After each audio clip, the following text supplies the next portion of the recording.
Hello. How's it going? Hope you guys doing well. Welcome in, Marvel. Welcome one and all. Happy Tuesday. Hope all is good. It is warm today. Even with my AC at full power, it is warm today. Which is concerning. You guys, today is 80. Tomorrow's 83. Which is not even nearly as concerning as Monday and Tuesday being 87 and 88 respectively. Oh my.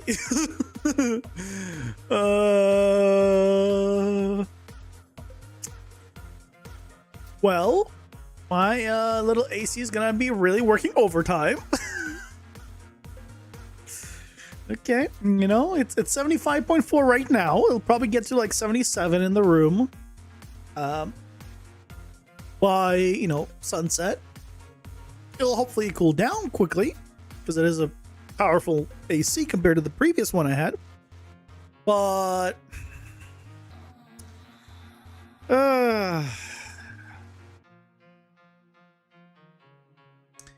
poopy. It's all poopy. That's what I think. But we'll survive. We'll survive, I think. We've kind of did the trailer yesterday, right?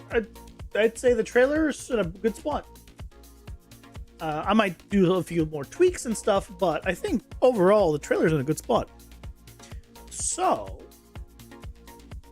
that means that today we're going to be focusing on the write-ups. All right. Second.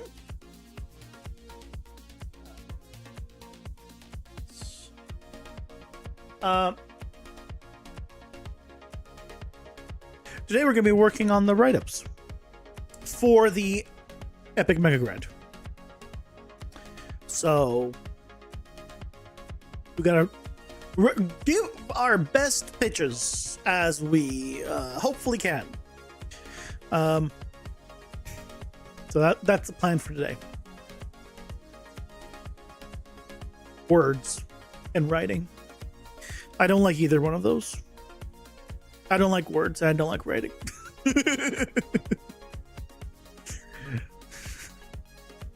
But I have everything opened up that we need, so I guess we should just jump into it. Bam! Epic Mega Grant page. Bam! My spreadsheet. Probably don't need today. Bam! A doc where I can write things. I know. And bam! I can ask for help. That's all the tabs I need. I'm prepared. I've opened it all.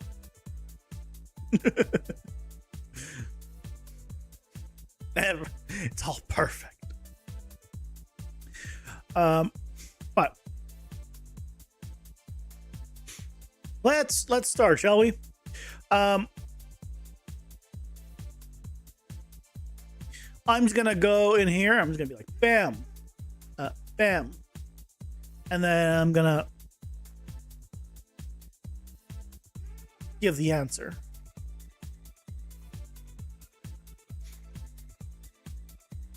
So, how'd you hear about us? That's gonna be the hardest question here. Oh boy. How did I hear about it?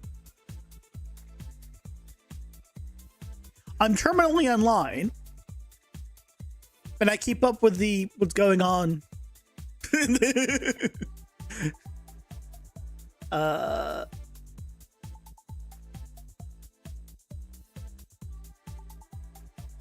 I mean, I don't know. What do I even say? Through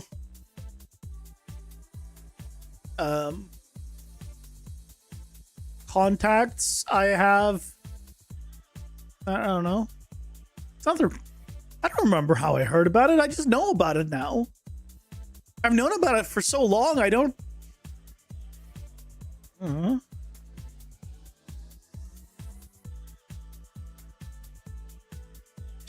I heard about it when it was first introduced online. There we go. That's gonna be. That's it. That's all we're gonna do. That's it.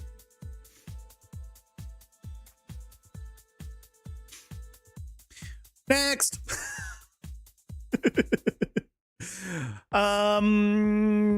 Project type is going to be games, right? We're going to do this. Media link. We don't need to fill anything here.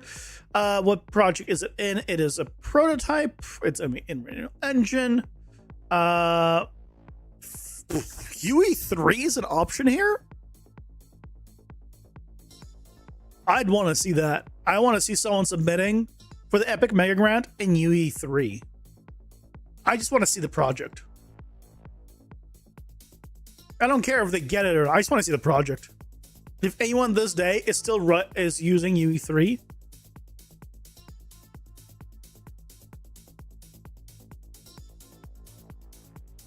heard about it when Tim Sweeney first talked about it. Look, I've only recently even heard of Tim Sweeney. Like, I knew about him, but I didn't even know his name. I'm not gonna pretend like I did. I'm a simple creature. Like, it's like with music. There's some, like, if I heard some songs, I will I will know about it. Like, I will know the song, but I couldn't tell you like the person who made the song or what the name of the song, because I just don't care. The same thing with Unreal. I know about Unreal. I don't really care who made it or why. Like, to a degree. So I never really knew about Tim Sweeney. Here we go. Is your project open source and or does it give back to the 3D community? My project gives back to the 3D community, and so this is where we need to actually do our first actual write-up. All right.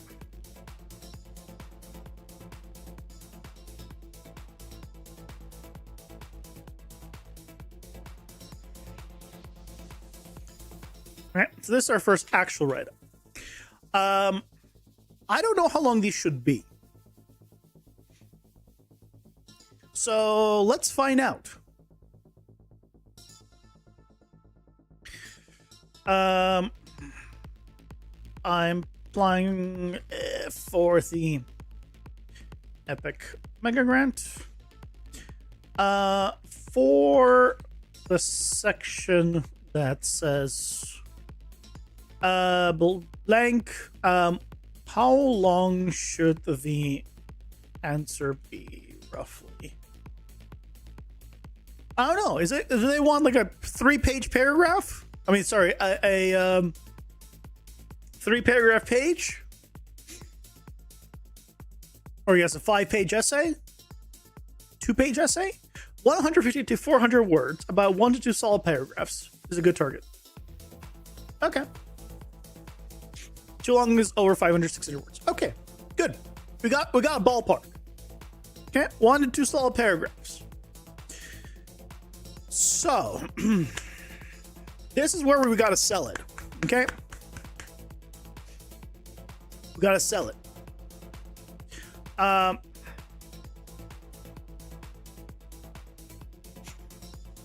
Okay.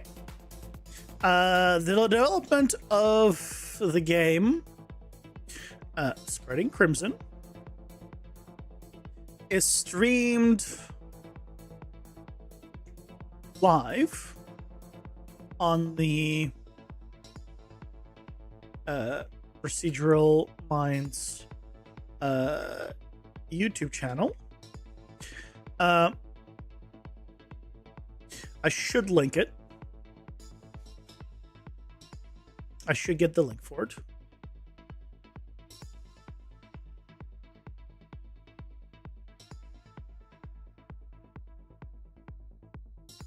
Channel, copy.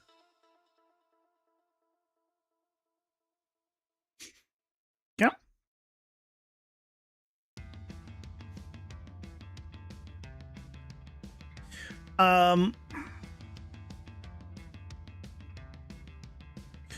This allows I'm,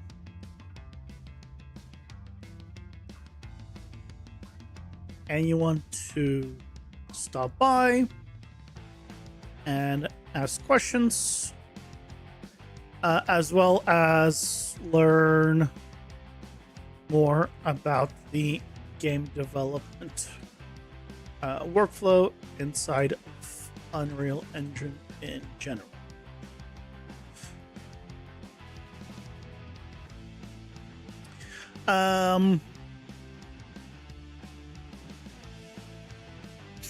Let's also mention that I make videos covering some of the things I use.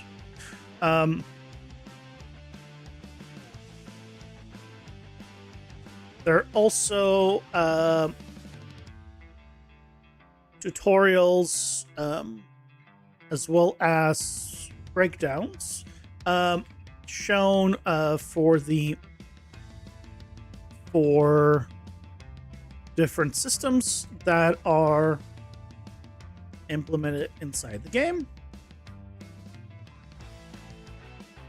such as PCG and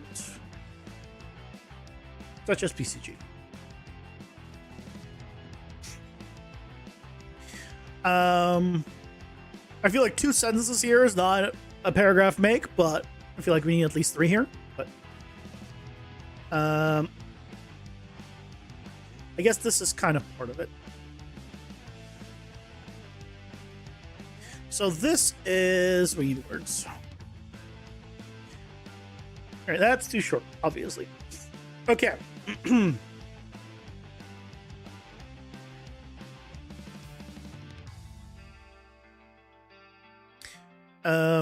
Let's actually do, and the VODs can always be accessed afterwards for people to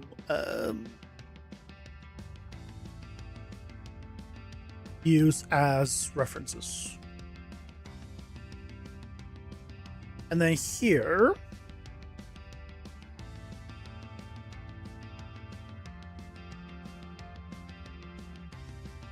use as references.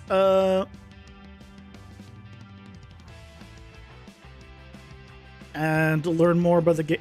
Okay, this allows anyone to stop by and ask questions, and the VODs can always be accessed afterwards for people to use as reference and learn more about the game development workflow inside of Unreal Engine in general. There are also tutorials as well as breakdowns shown for different systems that are implemented inside the game, such as PCG. Also tutorials. Hey, Sermon, welcome in. How's it going? You're doing well. Made from the games systems. No.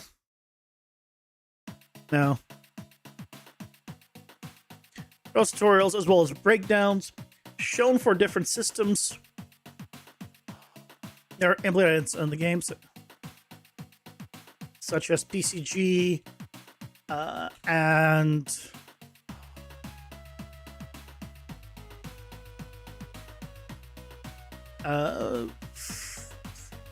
general gameplay workflows.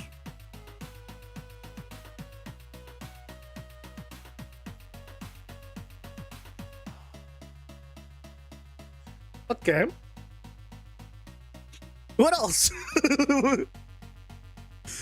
How do I give back to you guys from this game?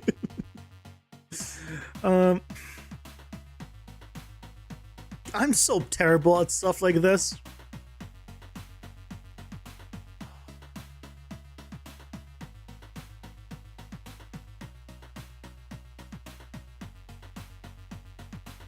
Control Z? I don't think I will.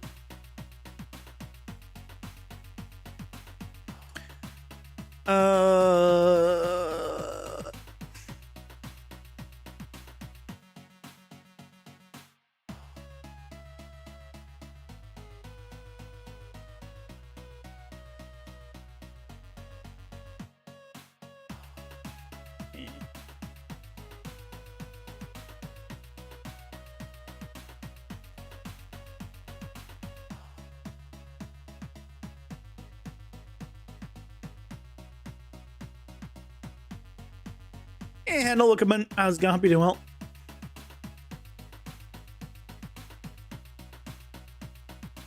Dump all your lines of thought, then slim it down to easy to read essentials. You see that? This is all my thoughts. That's what I'm trying to figure out. What else is there? I don't know. You didn't understand the problem. It's not like I have so many ideas. I have so many things to write down. No, I just don't know what to write down. I'm on the opposite side.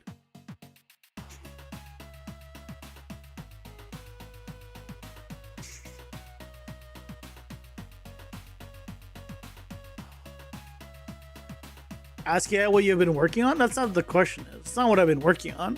It's how does it give back to the community? Well, I mean, I make tutorials, but like the problem is whenever like I'm at like someone asks me what do you do, I'm like, I don't know. I do stuff and stuff happens. Like I'm not good about selling myself.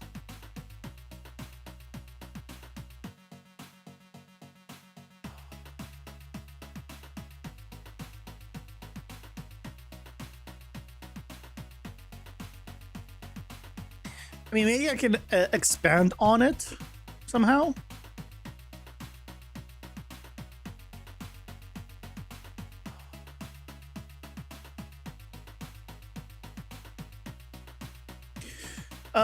Let's expand on this. Maybe.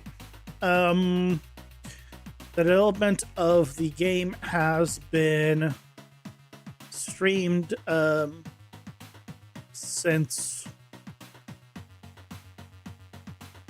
the beginning, and so anyone could see the whole process of what it takes to create a game in Unreal Engine using purely blueprints as an artist that doesn't know any code. Okay, that's a little bit better. Hey, Life Lessons, welcome in. How's it going? Hope you're doing well. They're a limited amount of grants? I mean, yeah, of course. They couldn't give it to everyone. Submitted a few tools and they rejected you. And when you worked there, even when you worked there, I mean, they freaking rejected PCGX, which is crazy to me. I don't know, like, I don't understand the criteria. The problem is they don't explain anything, right? It doesn't specify, like, oh, roughly it should be this length of a description, or like, you know, this has a maximum of characters, right? Cool, this gives me something. But like, it doesn't have any information. Full project details. Well, what do you mean by full? Like, do you want to go down and explain how each character is gonna work? Like, what is full? Full project details could be like, okay, well, I'm gonna take characters, they're gonna go from this process, they're gonna go to this program, right? That's all part of the project. So like, hell if I know.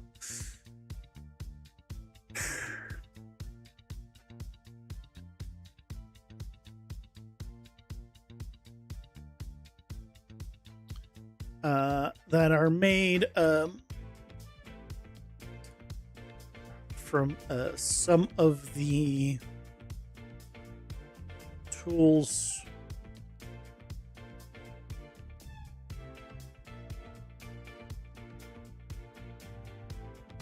developed for the game, so that way others can learn and improve their own systems. And I guess I could here.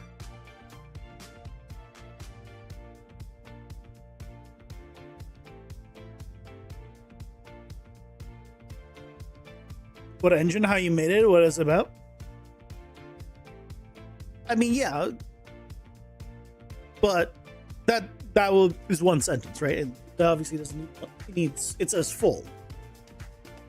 And how you made it is, again, how did I figure out how to do the character workflow? Because that's paragraphs on itself. How did I figure out what the style is going to be, right? That's paragraphs on itself. Like, how full is full? And there's no point of reference, so just a little annoying, but it is what it is.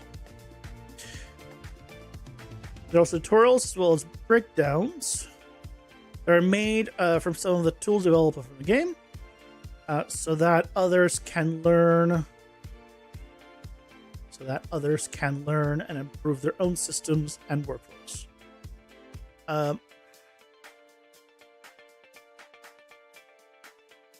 Some of the tutorials and breakdowns shown already include PCG graphs to create the environments. I also did editor utility widgets to help with editor level controls, and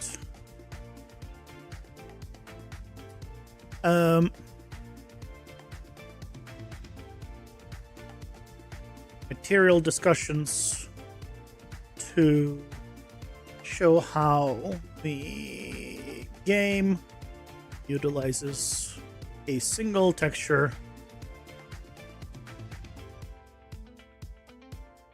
for the entire environment. Okay. We're 157. Roughly 150 to 400 words. 1 to 2 solid paragraphs. Could we elaborate more?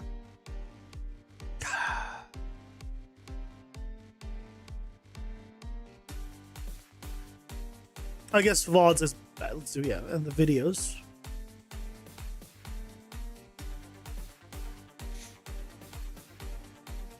Okay. Development of the game, Spreading Crimson, is streamed live on the Procedural YouTube channel. This allows anyone to stop by and ask questions.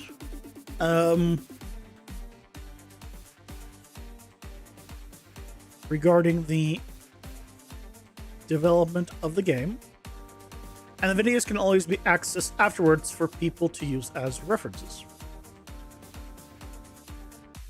The development of the game. I don't like the fact that I just repeated myself. So yeah, the development of the game has been streamed since the beginning.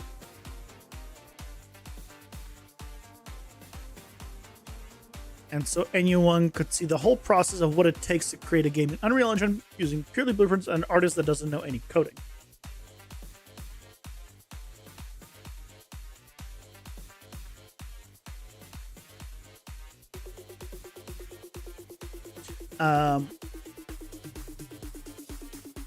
Let's mention the 2D characters.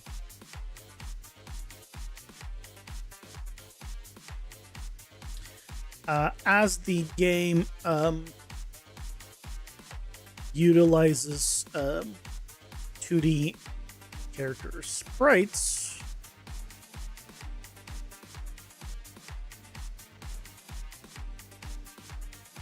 many find it interesting to see a different way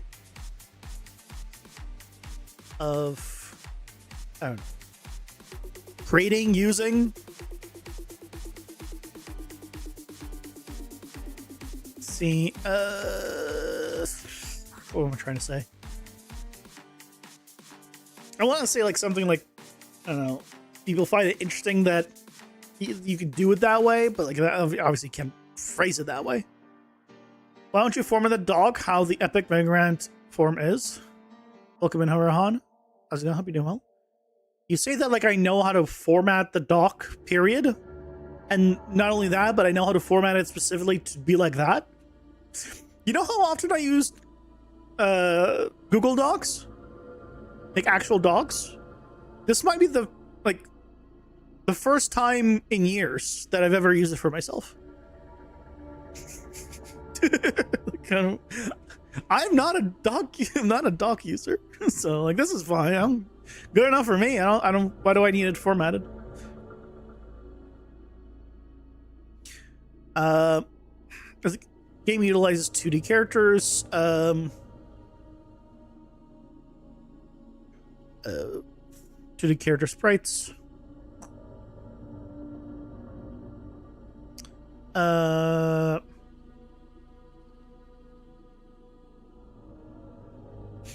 character sprites and a 3D environment.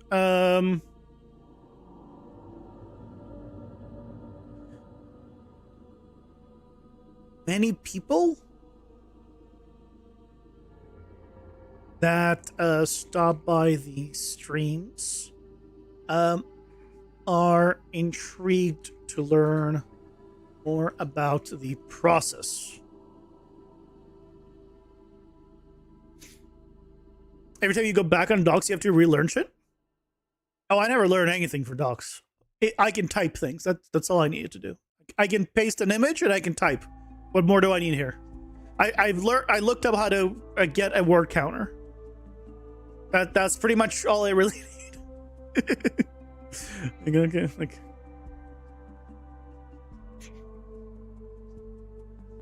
I know there's this. There's like ways to do like tabs and stuff. I don't freaking know.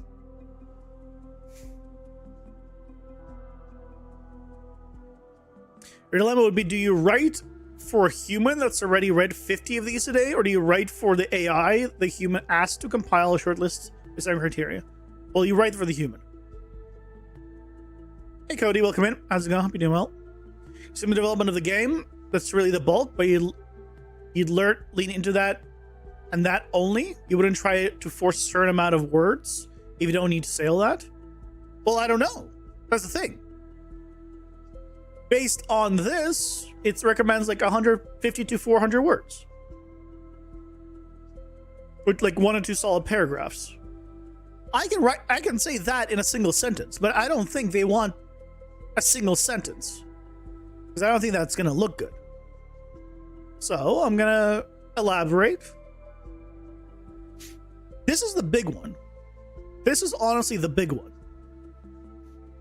Because they want to know how does this game benefit them. This is like one of the most important ones in the section. So no, I will absolutely elaborate more than I have to. This is the time.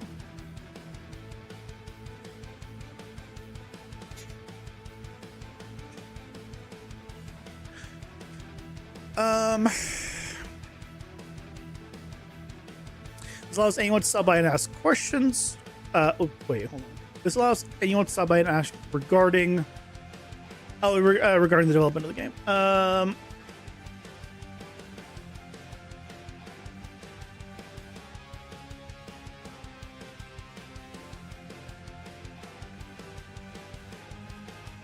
About any part of the game workflow.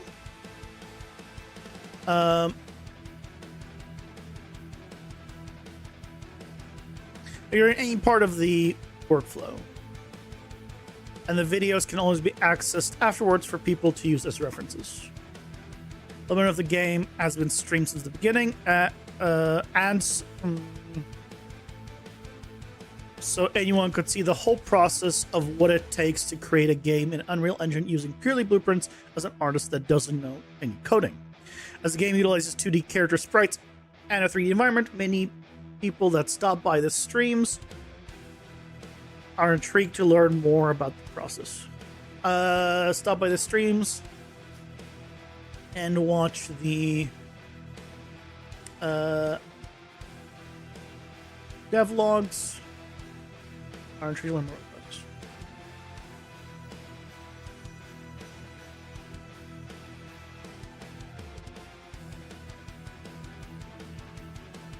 You can elaborate, but they will be able to tell if you're forcing words versus just. Okay, Cody. Question. Don't take it the wrong way. Have you received the Epic Mega Grant?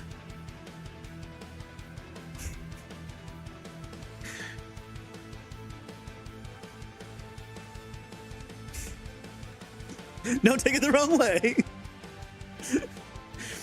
But you're guessing. Let's be honest. You're guessing. So are we. Right? I'm guessing here. Right? Has Grok? Grok can actually search. Grok can search the internet and find and make recommendations based on that. So I trust it that can search tons of data more than just one random person.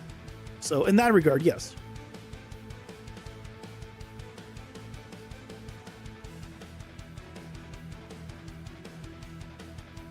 The typical range is 5 to 75,000, but that's like for most.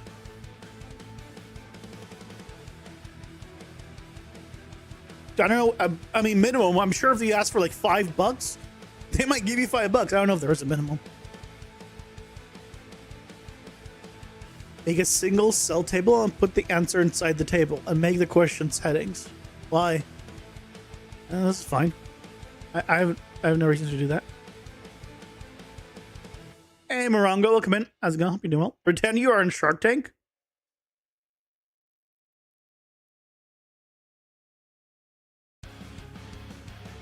I haven't watched that in so long.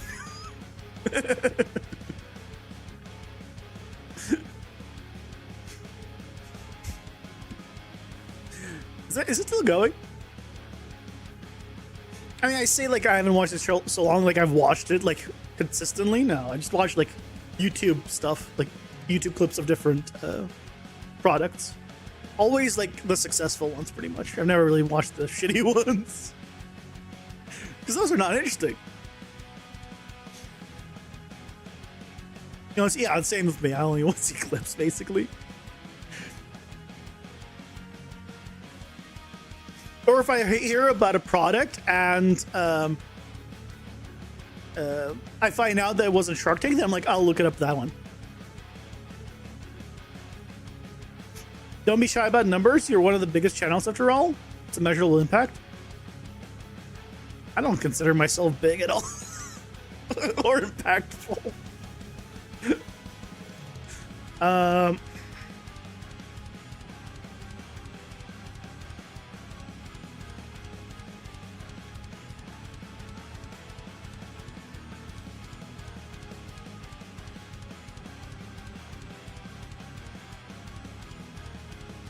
These reference.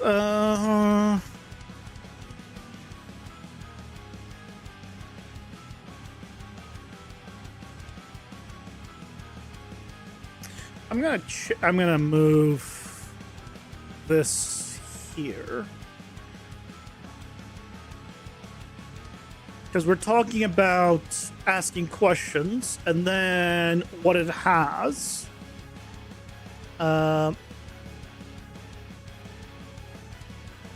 Many people stop by the streams and watch devlogs and are intrigued to learn the process, and then I talk about that it's been going on for a while. This seems like a better order of things.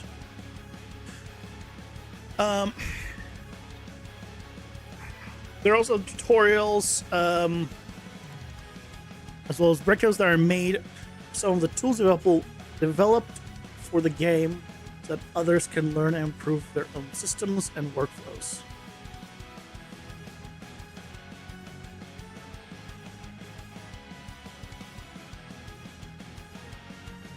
Shown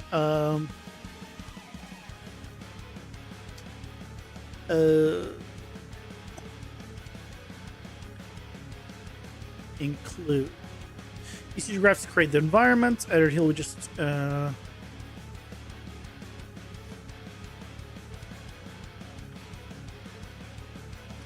I mean, I could mention that some videos get over 10,000 views.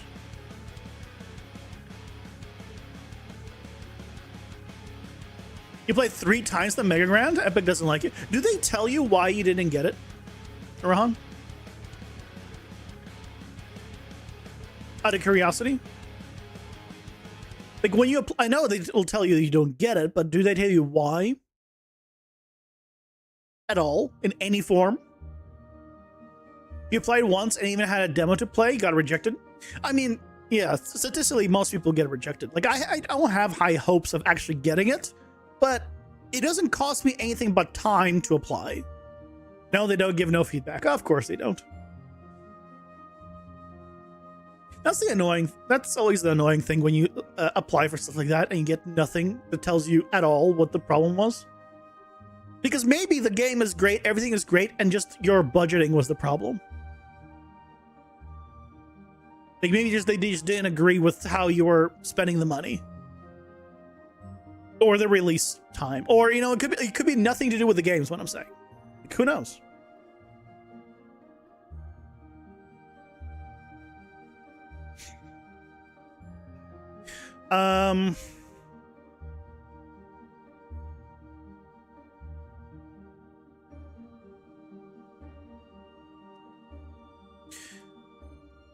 Let's go with that for now.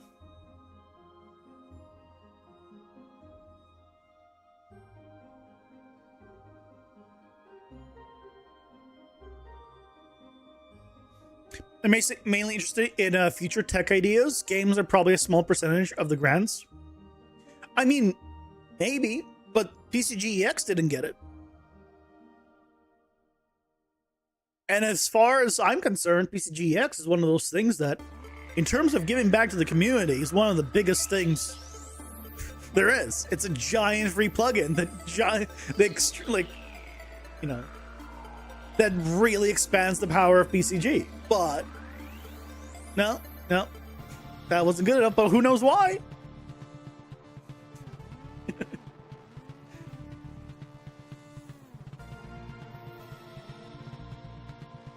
Use Claude for Epic Mega Grants. It understands C++ blueprints and 3D pipelines.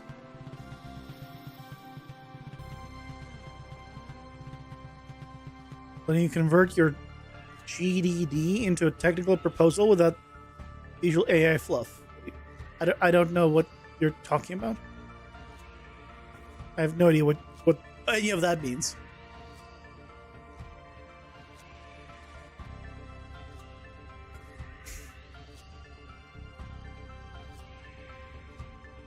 They have a partnership with Lockheed Martin.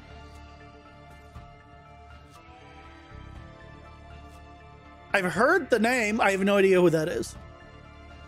I think it sounds like a name I've heard somewhere. But otherwise, I don't know anything what that is or anything.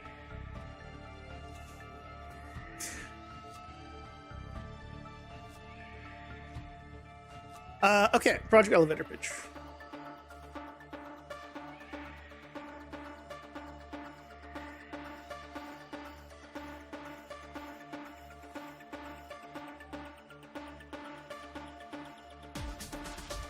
This is AI. What the main reasons why games get rejected? Sure.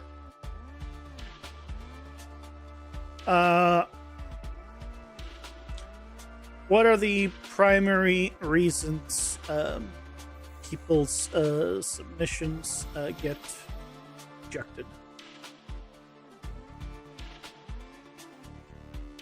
Find anyone talking about them online.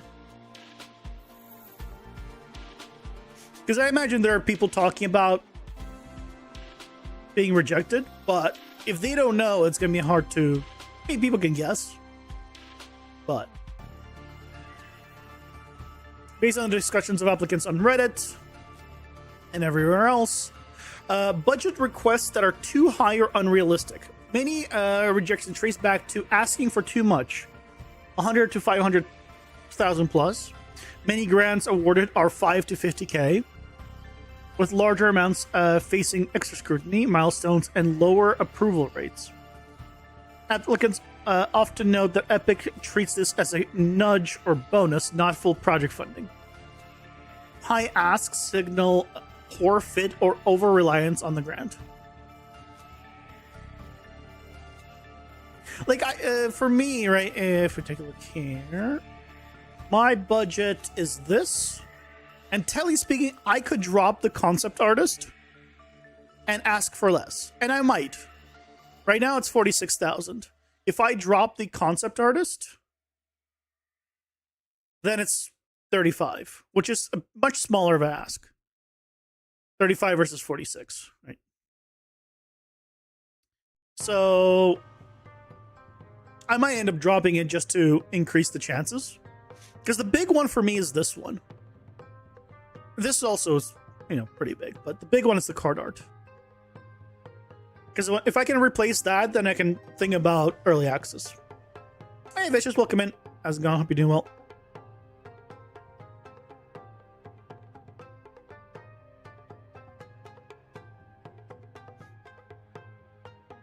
Global Aerospace Defense and Advanced Technology Company. Oh, that's why I know nothing about it.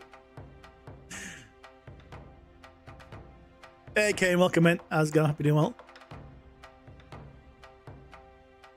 They need to file taxes for grants over 25K. I imagine they need to file taxes regardless. So, he's hiring a full choir to play the music. I know, I just went online and I just looked up how much it would cost to make, like, all the music for the game and stuff like that. And the rough estimate was 8,000 for, like, a bunch of different songs, background songs and sound effects and whatever else. Is that accurate? I have no idea. I don't know a musician that I can even ask.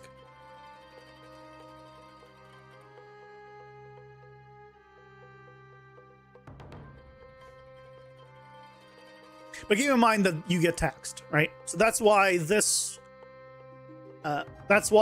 23 becomes 35. Because if you need 23, you're asking for 35. Because after taxes, you're left with 23. Because you get the number and then you have to pay the taxes on income effectively. And the higher your bracket is normally, or you're probably going to get put in the highest bracket, depending on how much you get and how much your income is. So, what is the, but 35% for taxes, which I think is about where it usually is. I don't know.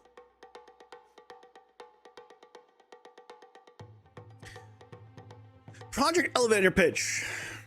Okay, we're going to need characters in this one.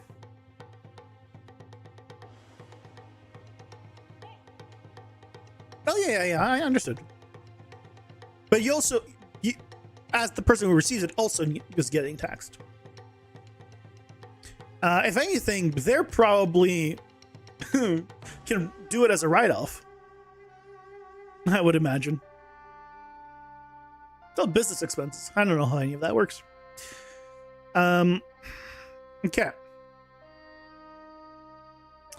Spreading Crimson is a deck building roguelite ARPG.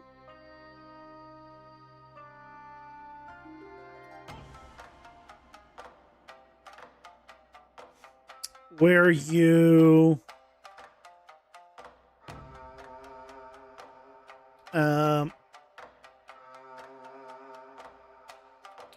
create your own deck.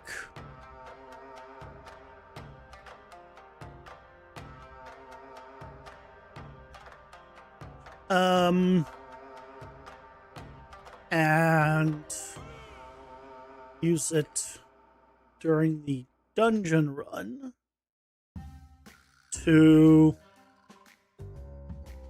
activate power-ups that all stack together to form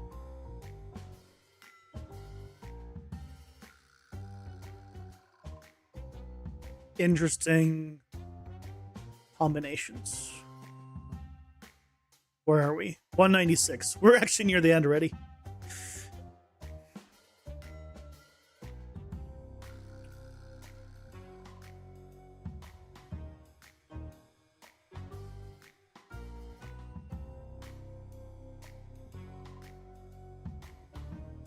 Where you can create your own deck of cards and use them during the dungeon run to activate power-ups that stack together to form interesting and powerful combinations. That's just under the limit.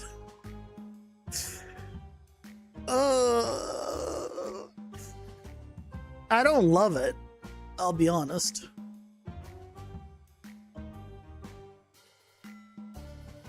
I don't love it.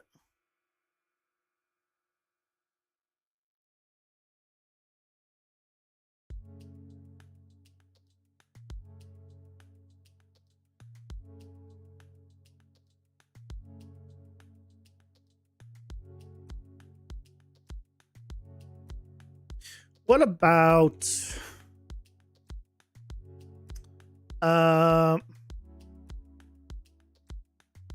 where you can choose what power-ups are available to you during the dungeon run?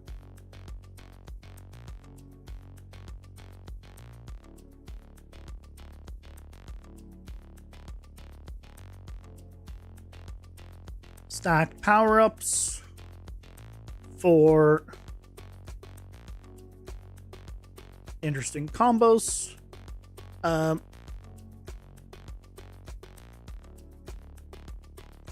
down.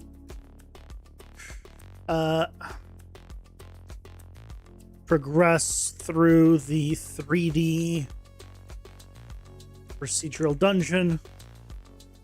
And this is good. This is too long, but let me see if I can make it longer and then cut it down and figure out what lurks in the depths below. This is way too long, but yeah, this is way too long, but we can maybe use this and cut it down. I suggest your game has a playable UE5 prototype. Oh yeah, I'm showing off Lumen. It's not using Lumen or Nanite. It's not using either one of them. Those aren't going to be mentioned. I have the prototype, but it's using none of them. At the current moment. Doesn't mean it won't down the line, but at the current moment, it's not going to. I'm not going to force it in there just to lower performance where it doesn't need it. The main thing is, how is it... This is the main thing that they care about. From everything I know.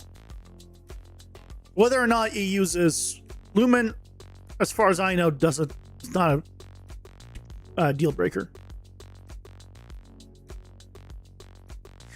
It's a deck building roguelite action RPG where you can choose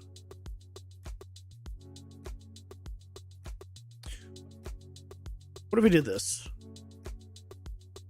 Choose what power-ups are available to you during the dungeon run.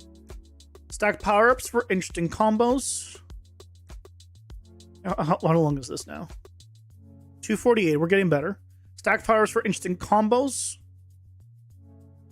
Progress to the 3D procedural dungeon. How do we shorten this?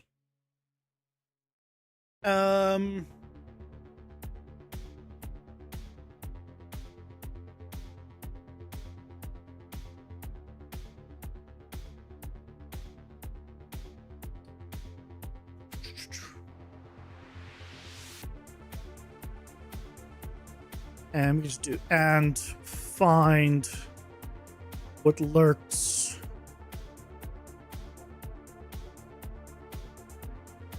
depth below. What lurks below? 228. We're so close, actually. I feel like this new one is better. I'm just gonna kill the old one. We're 228. Okay, we're almost there. We need 3 less.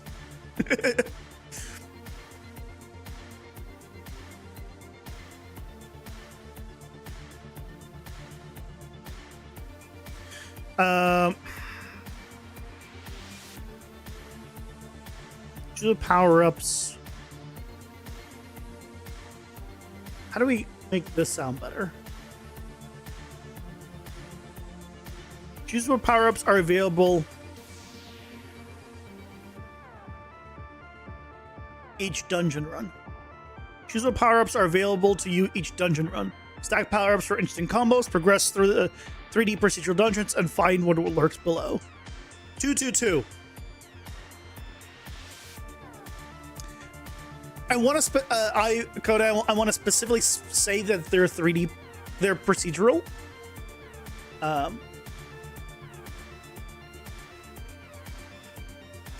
want to make sure they know it's like or randomly generated, but procedural kind of implies that. Okay, that fits. That fits. Okay.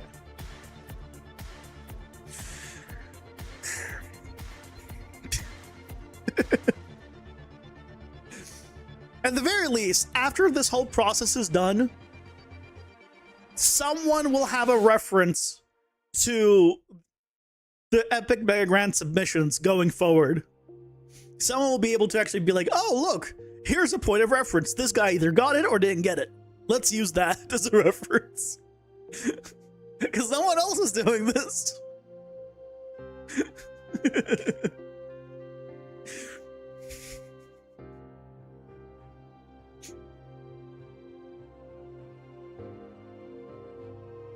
Let's continue. Full project details. Oh boy.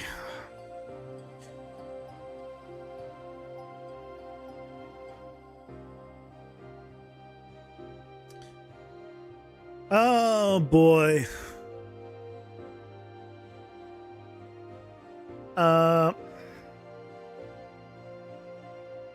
What do they expect to see in the full project details?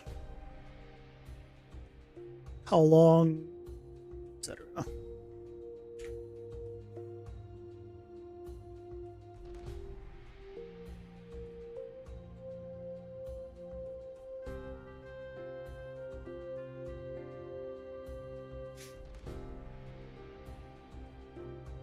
Is that about it for years, but never have?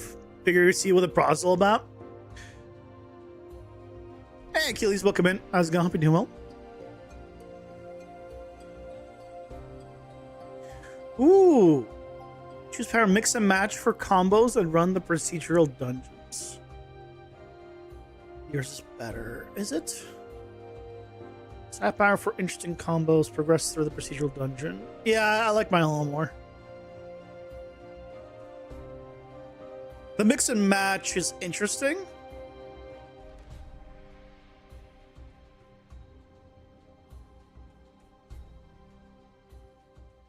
Yeah, yours is shorter, for sure. I feel like this is okay. Because through this, you kind of get the idea. This is a 3D dungeon, procedural. You're finding out what lurks below, so you're always progressing down. The power-up stack, and you can combo them. And you can choose what power-ups you get in the run.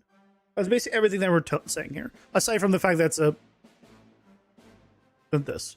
I feel like it tells quite a bit from that. I think we're good.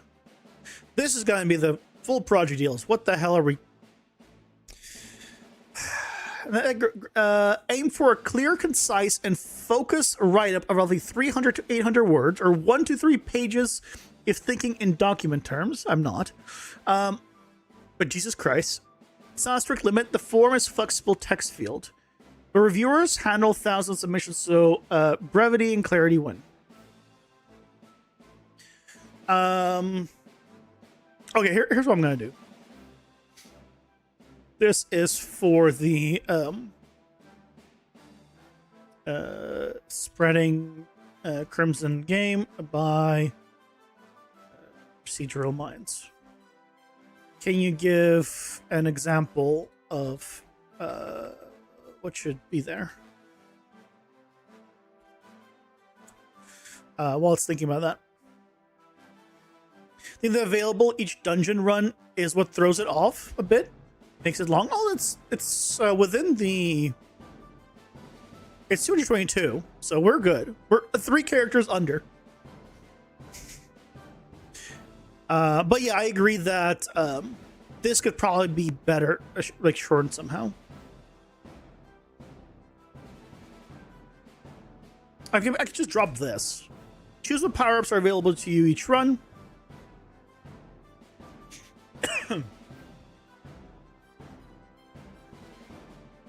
I don't think I have enough for this, right? Yeah. Choose what power-ups are available each run. There you go. How about that? Quick ad break. Blueprints are now AFK finding errors. The bugs will wait patiently for me. It's a little bit better.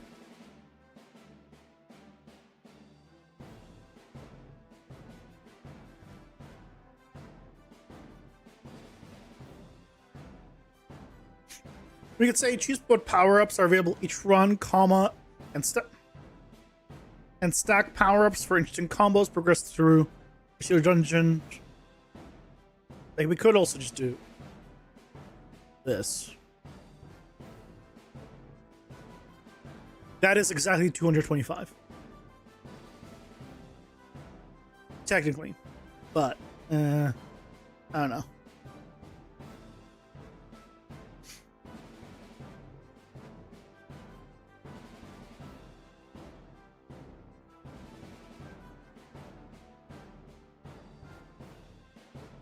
I think what would be better is this. Yeah, that's better. Because this is all things you can do. Choose power-ups, stack combos, progress through the dungeon. If I want to, well, yeah, that combo's better than the period. Anyway, I shouldn't be doing this during ads. Being bad. But I blame it on the fact that it's almost 77 degrees right now inside. Please help. Please send help.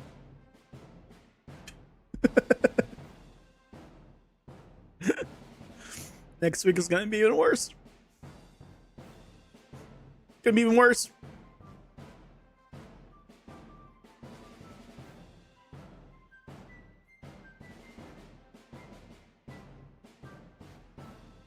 Yeah, we'll read through that, or through these after the ads. Figure out what it wants, where it thinks it should be, and then we can, go off of that. 300 to 800 words, right? We could try aiming for the shorter, for less here, right? Aim for 300 to like 400, but we're gonna need words.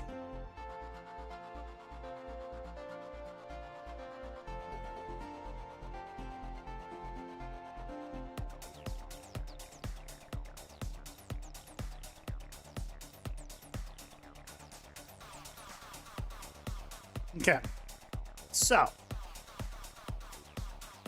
successful applicants and Epic's emphasis show they want a compelling overview that makes evaluation easy. Structure like this: project overview / concept summary. What is the project, the game, tool, experience, open source, contribution, etc. Include high-level vision, genre, scope, and current status, prototype, playable demo, etc. Unique features and innovation. What makes it stand out? How does it showcase Unreal Engine? Or how does it advance the 3D/open source community? Avoid generic ideas, highlight specific UE strength or novel uses. Roadmap timeline and milestones. Clear, realistic plan with phases, deliverables, and how the grant fits. Okay. Why UE/community give back. Reinforce how it benefits the Epic's ecosystem. And team background. Okay. Use bullet points, short paragraphs, or numbered milestones for scannability. Include visuals/screenshots if the form allows. It does not. Pretty sure. Okay, so what does it think about this? So out of curiosity, first of all, it says 550 words. Just for shits and giggles here. Copy. Paste. 486. It lied to me. God. There's only 486 words. You lying son of... So hardware you are? I'm sorry. It's 80 in your house. Oof. And 1030? Yeah, that's rough. That is rough. Yeah, it's right now holding at 76.6. Which is... I'm just really thankful for the new AC that I got. Because the old one would be in the 78 for sure. Plus. But, I mean, it's going to get hotter tomorrow, and then next week is going to be even worse. So, I don't look forward to it. Got coconut water. Shit is electrifying. Well, I'm glad you like it. Okay, so let's see. It recommended project overview / concept summary. Solo developed a procedurally driven action roguelike built entirely in Unreal Engine 5. Players explore ever-changing multi-layered floating dungeons, battle corrupted enemies, and wield powerful synergistic abilities.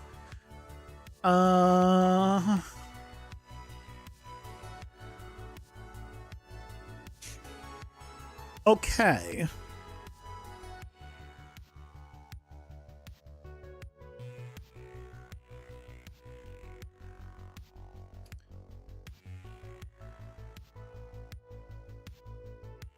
So we can take some of this stuff. And I mean, like, literally take it, but I use it as a reference, as in take it.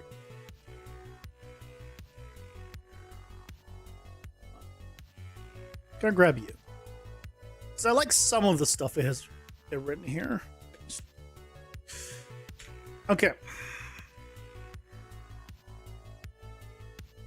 Let's write this. Spreading Crimson is a I'm gonna repeat myself a little here. Deck building roguelite action RPG.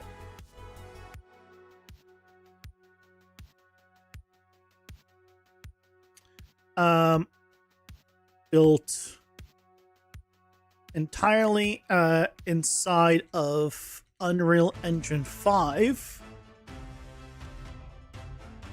using the Blueprints system.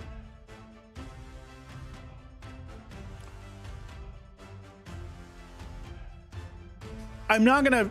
I know I put solo developed, but I'm gonna have that be as a separate section later. I could put it here, but we'll see. All right, we can always change.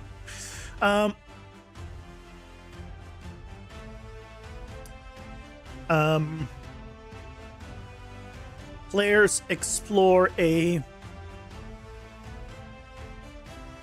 procedural, multi-layered 3D dungeon.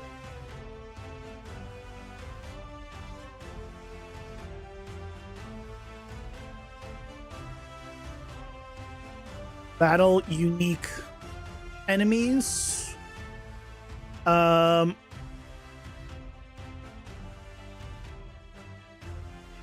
Unlock powerful synergies. Using the power-up deck builder system, and make their way down into the depths to fight the bosses that lurk below.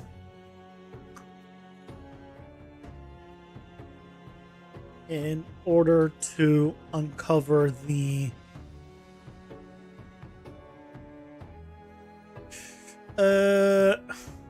dark secrets of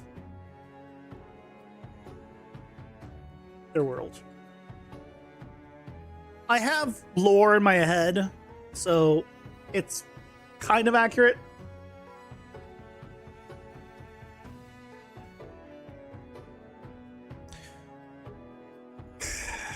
Is a deck building roguelite action RPG built entirely inside Unreal Engine 5 using the Blueprint system. Let's do using blueprints.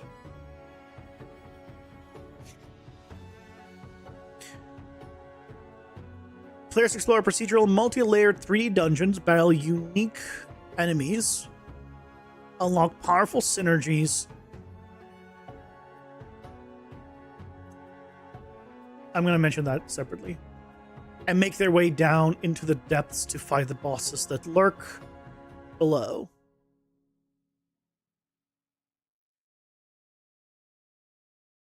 In order to uncover the dark secrets of the world.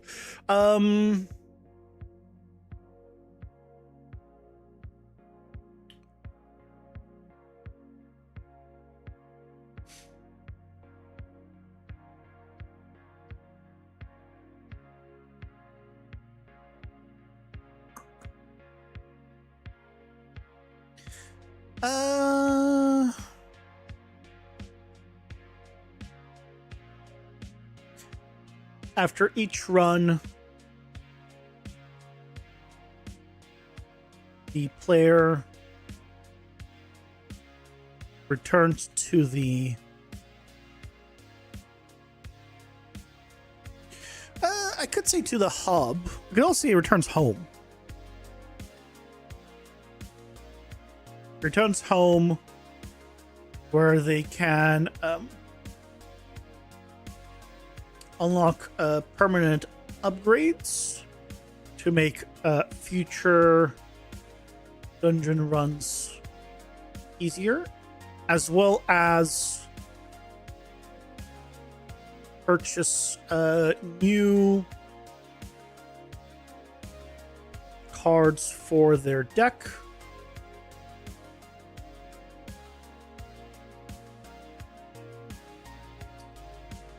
That hold unique power-ups that are unlocked.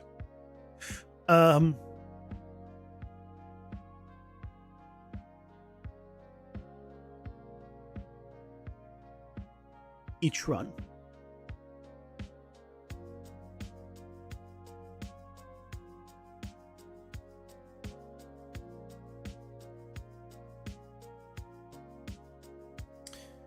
I don't like this each run.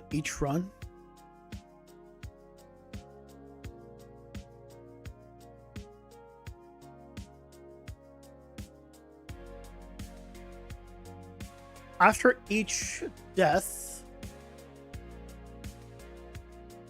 the player returns home, where they can unlock permanent upgrades to make future dungeon runs easier, as well as purchase new cards for their deck that hold unique power-ups that are unlocked each run. The deck is fully customizable and allows the player to tailor ER, right? Tailor. Wrong.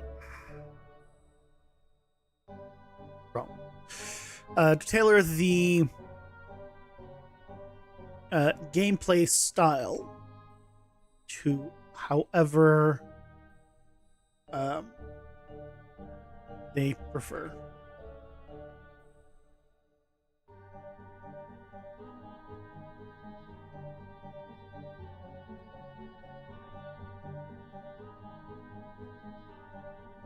And try out different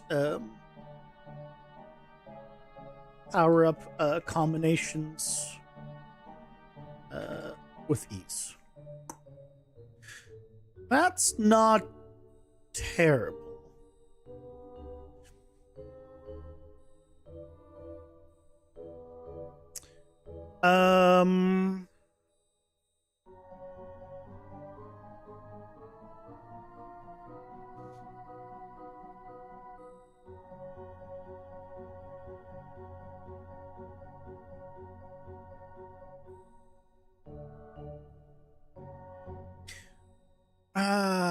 This is gonna be the hardest section, for sure. Game tool you fan experience. High level vision, genre / scope. And current status.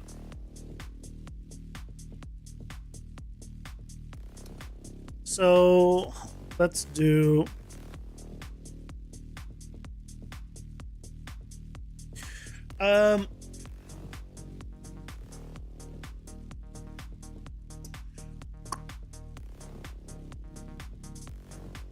the game is currently in the prototype stage with several mechanics still being fleshed out and developed.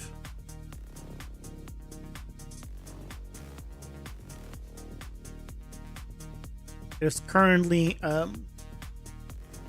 being worked on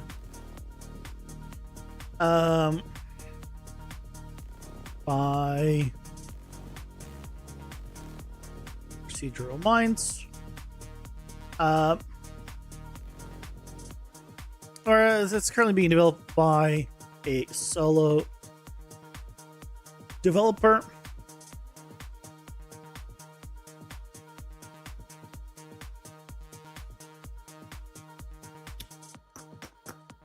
How do we phrase this? How do we phrase this?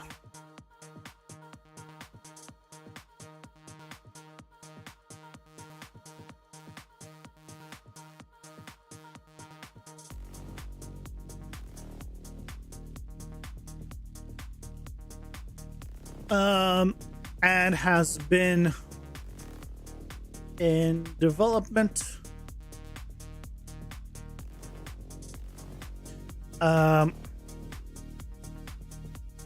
since the start of 2024.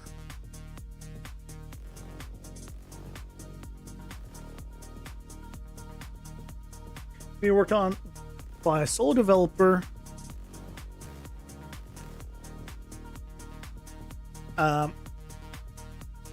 after work. It's currently being developed by a sole developer.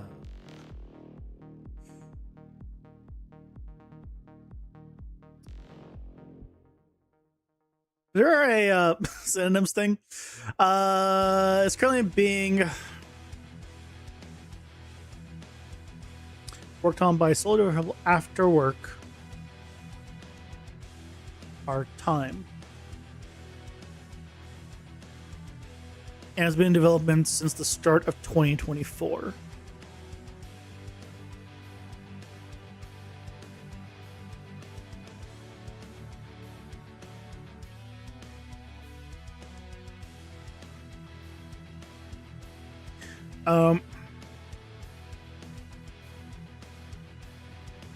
The game features a procedural multi-layer dungeon that randomizes each run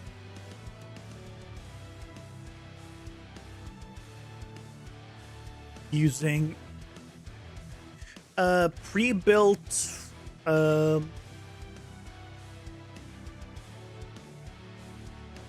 modular rooms.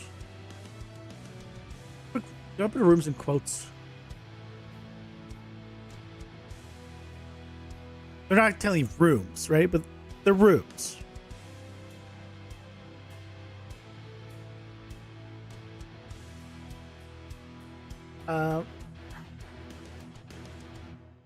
Each room is created using multiple TCG graphs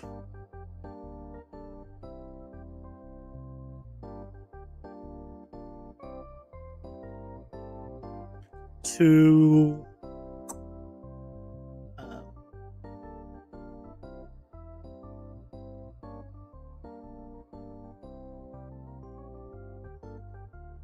easily be able to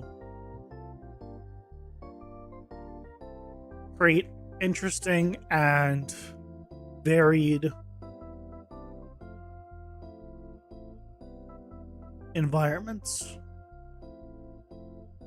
while being able to control the player experience.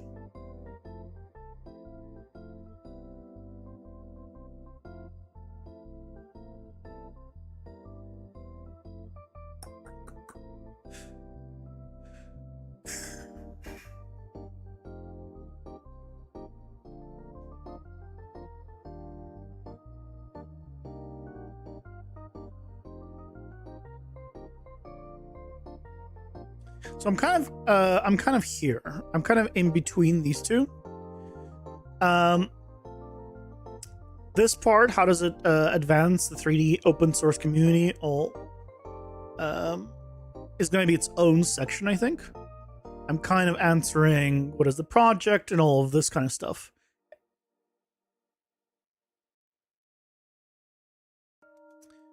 I should probably mention the 2.5D here.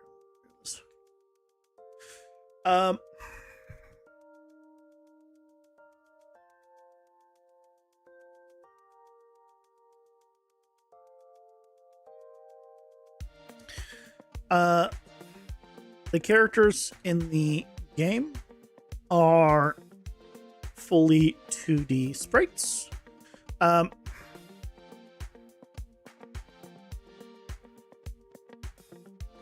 Using a custom made 3D to 8 directional sprite workflow.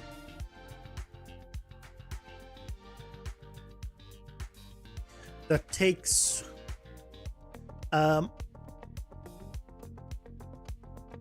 fully animated 3D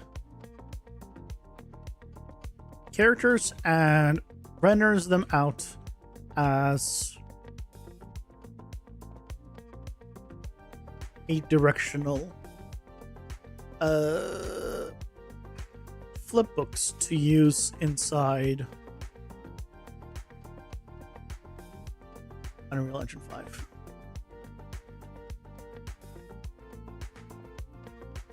I curious, where are we at with this? 240.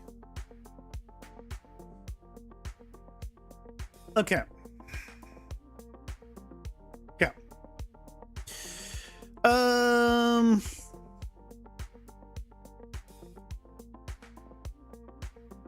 I don't love it, but let's keep going. We'll once we have everything, it'll be easier to go back and figure stuff out.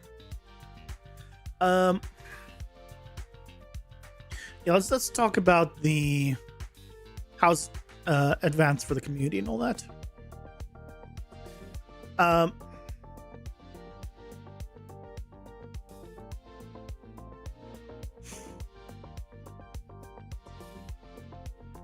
As this game is, as the development of this game is live streamed on the Procedural Minds YouTube and Twitch channels.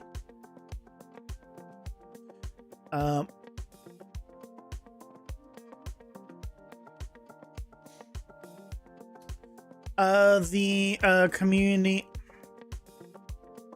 often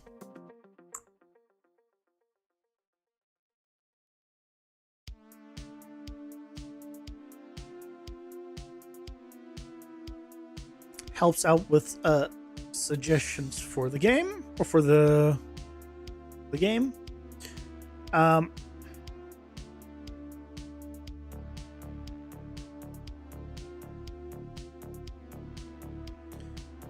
And at the same time, I don't know, like, if I should be saying like just saying Procedural Minds. Like, if it's if it's written like an essay, then you should never write it from like the I point of view, right? It should always be third person.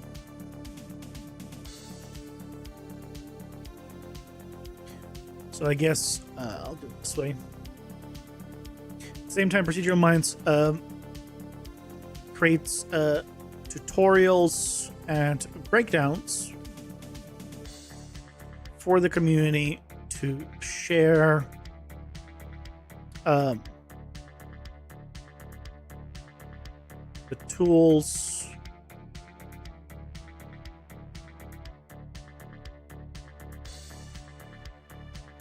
and workflows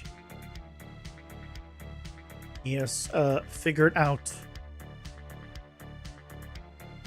along the way. I think what I don't know also is, right, obviously a lot of this is repetitive, right? This obviously the same thing that's kind of here. But obviously I shouldn't be just copying this here.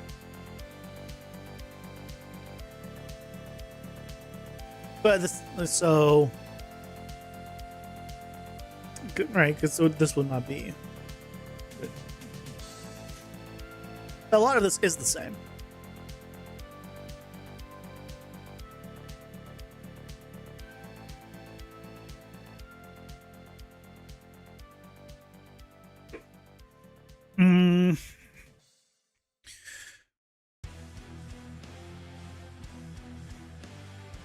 Videos and live streams.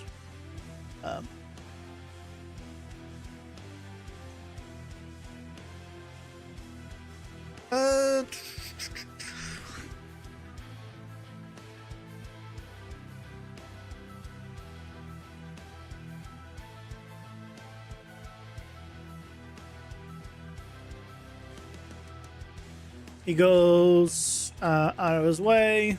Seems so weird to write this about myself, I will say. Right? It is really weird to do this. But you gotta sell yourself, I guess.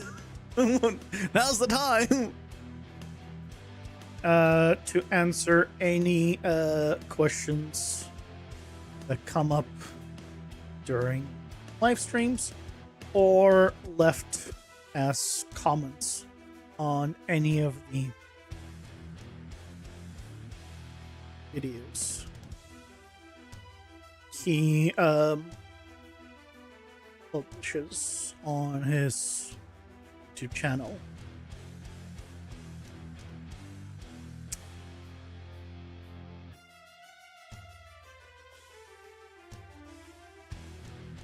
No way to answer any questions that come up during the live streams. No, I think this one's or left as comments on any of the videos he publishes on his YouTube channel.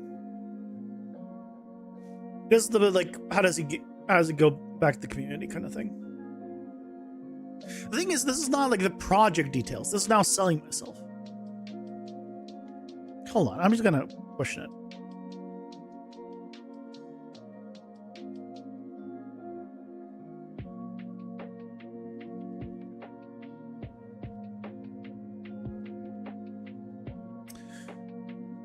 Actually, this part is here. So you know what? Let's give the let's do the roadmap.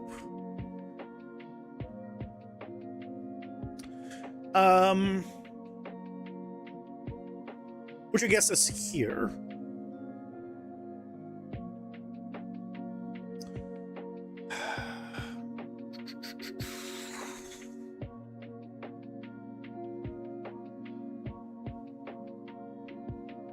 So this is roadmap talk.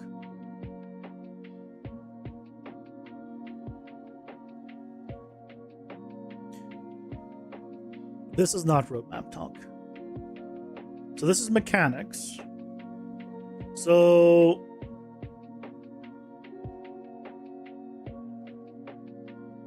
let's separate this.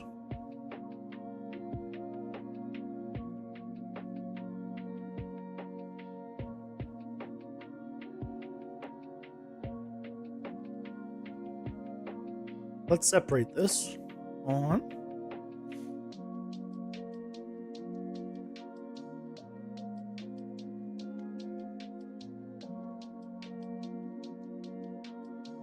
So this is now the roadmap slash just a mention of how long. Yeah, this is just roadmap and timeline and all that stuff. Okay, that's where we're gonna put this. So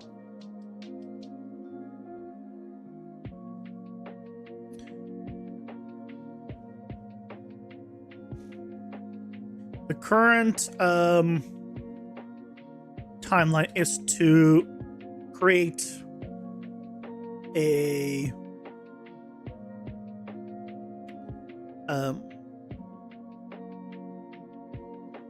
vertical slice of the game and release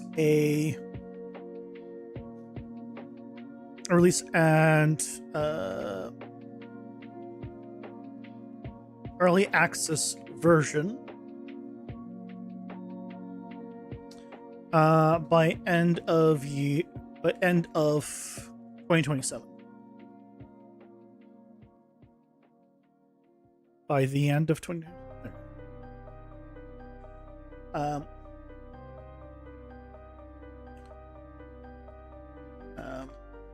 One of the main limiters of achieving this is the current card art being used is AI generated.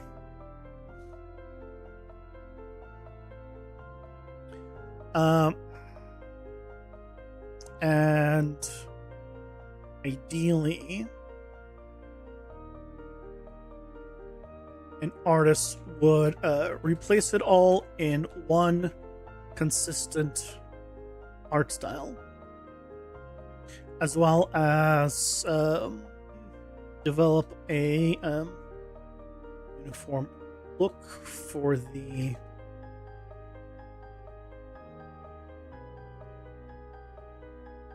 UI as a whole. It's less important. Mm.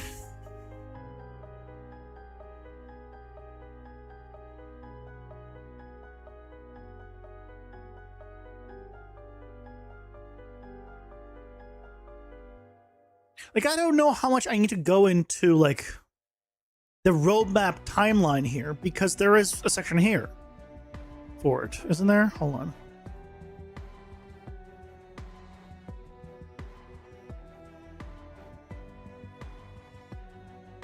This is how to use the funds. Guess not.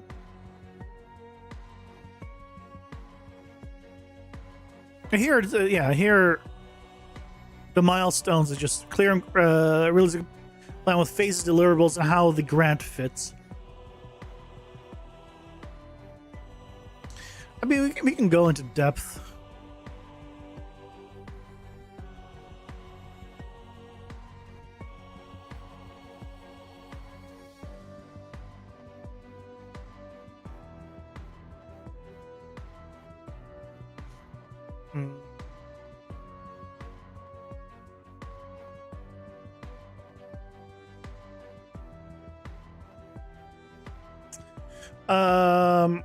The grant could considerably.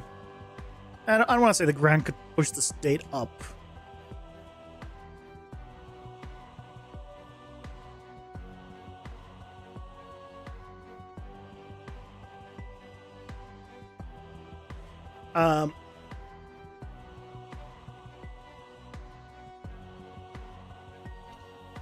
While the art is being developed,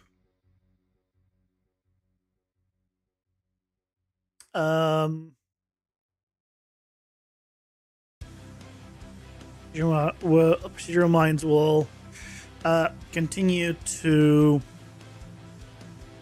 work on creating 3 unique bosses. Unique bosses and 3 different environment styles for each of the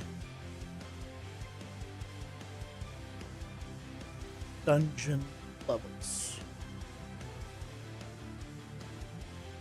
So as you defeat a boss and go to the next level, the environment will change to give a unique look to each one. This will be achieved thanks to PCG for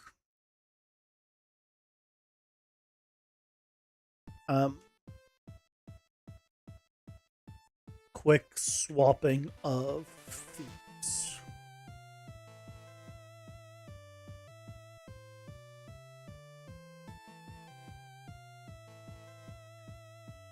How long is this? This is already 446.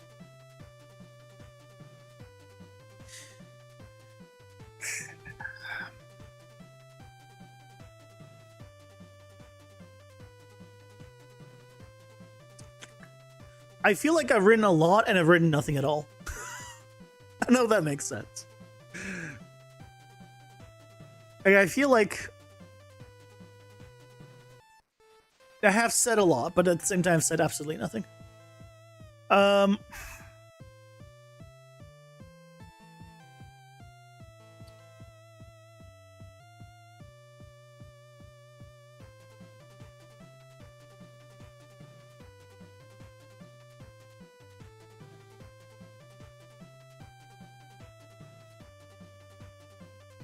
Maybe I do need to do like a bullet point things.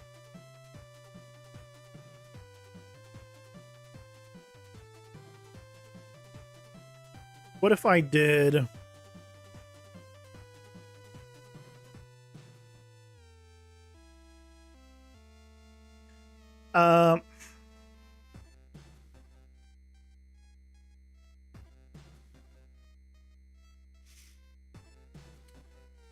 During that time, Procedural Minds will continue working on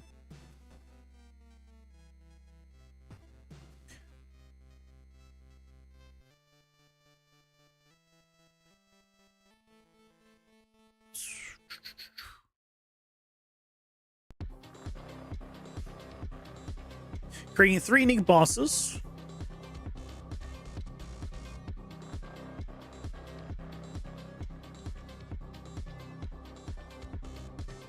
Three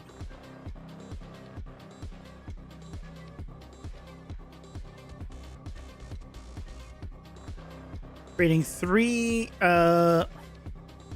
unique environment styles for each of the dungeon levels. So as you defeat a boss and go to the next level, the environment will completely change to give a unique look to each one. Environment, that's fine. I don't want to use themes in both or styles in both.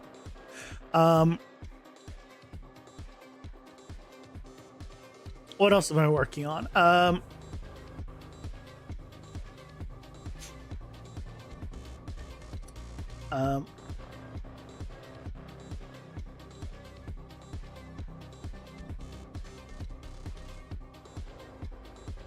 Creating 30 plus unique enemies with lots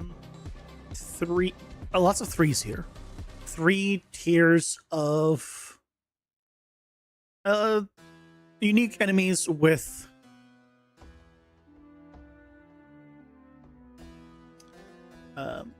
just 3 unique enemies. So each dungeon level theme will feel more unique and offer different challenges.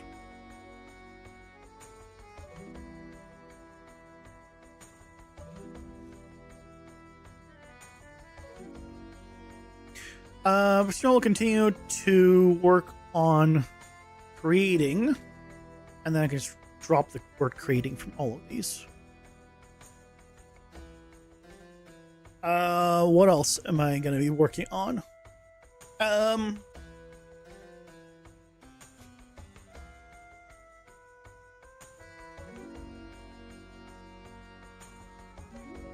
Improving and balancing the power-up system for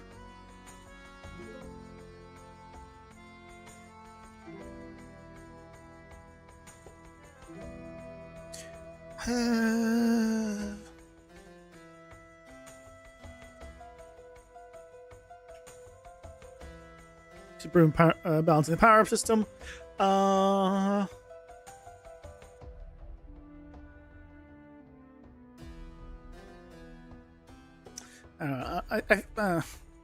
gonna drop that one.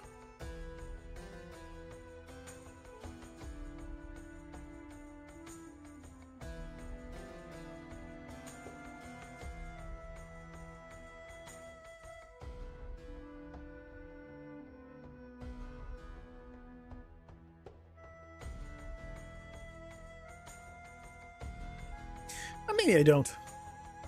You know what? I'm going to have multiple, then it works. Put grading back in.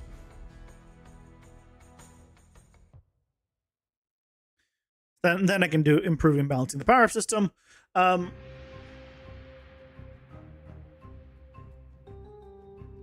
Of adding in visual effects using Niagara for a more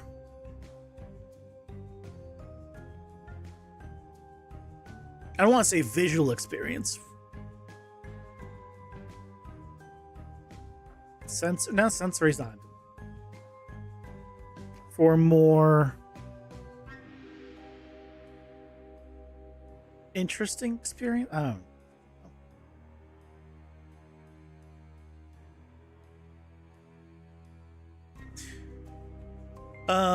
But from there, we could say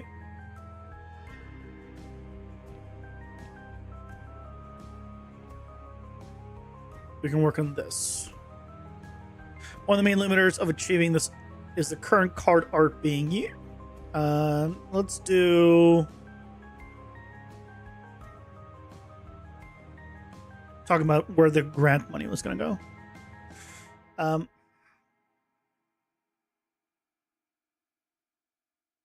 Will allow for hiring of a few contractors to fill in weak points, such as the hard art, music, and concepts. One of the main limiters of achieving this is the current card art. One of the main limiters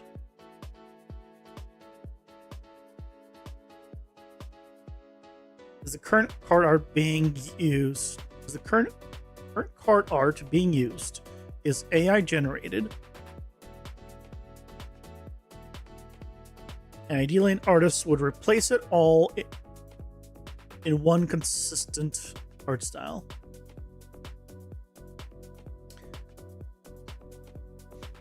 Hi, Hyperins, welcome in. How's it going? Hope you're doing well.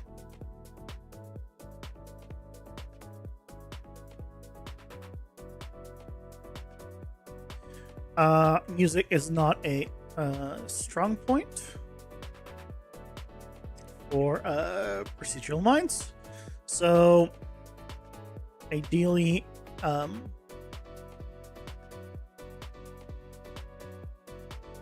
music composer will fill that spot.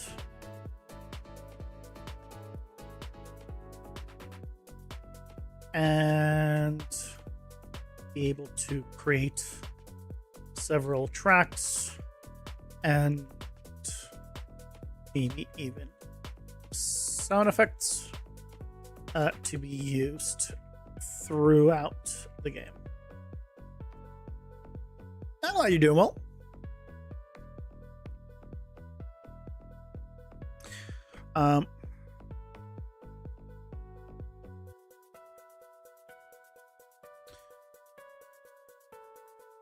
Given time and the skill set,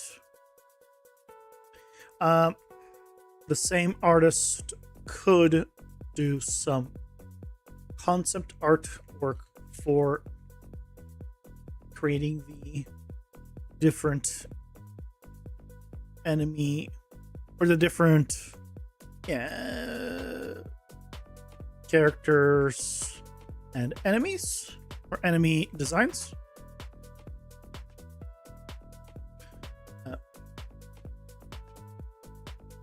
Or potentially a separate artist would be required.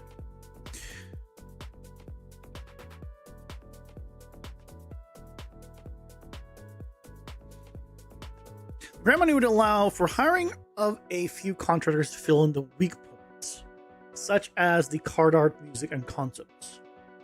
One of the main limiters is the current card art being used is AI generated, and ideally an artist would replace it all in one consistent art style. Given time and the skill set, the same artist could do some concept artwork for creating the different character and enemy designs, or potentially a separate artist would be required. Music is also not a strong point for procedural minds, so ideally a music composer will fill that spot and be able to create several tracks and maybe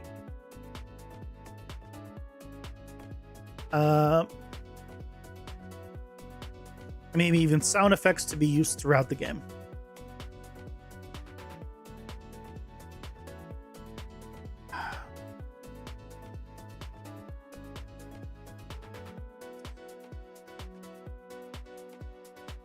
Okay.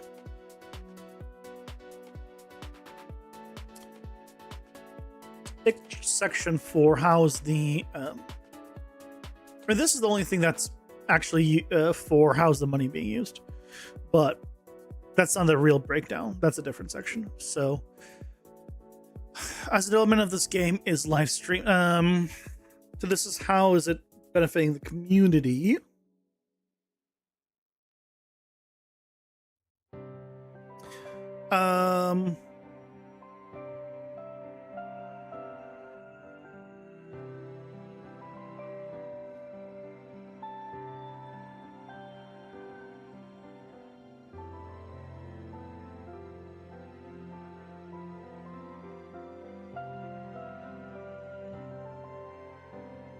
How long is this right now?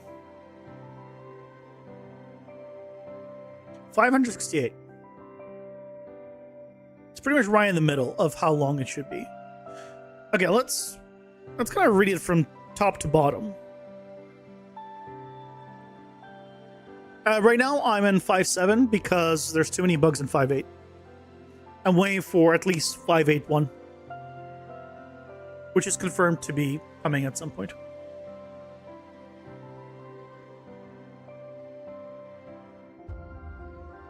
5.8 just has too many bugs. It was extremely rushed. Like, it shows. Like, usually I always went to the 0.0 version, but this is the first time I'm ever not. Okay, full project details. Project Crimson is a deck-building roguelite action RPG built entirely inside the Unreal Engine 5... Built entirely inside of Unreal Engine 5 using blueprints. The players explore a procedural, multi-layered 3D dungeon, battle unique enemies, unlock powerful synergies, and make their way down into the depths to fight the bosses that lurk below in order to uncover the dark secrets of their world. After each death, the player returns home, where they can unlock permanent upgrades to make future dungeon runs easier, as well as purchase new cards for their deck that hold unique power-ups that are unlocked each run.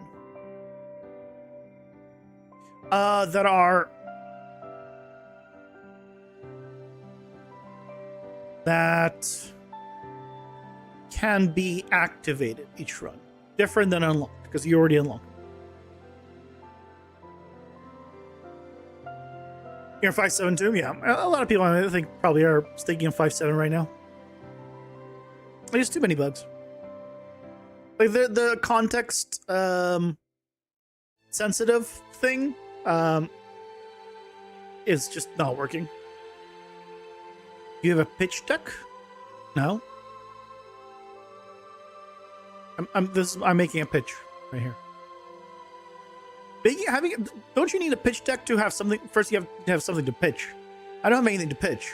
My game is in prototype stage. There's nothing to pitch, so I don't have a pitch deck.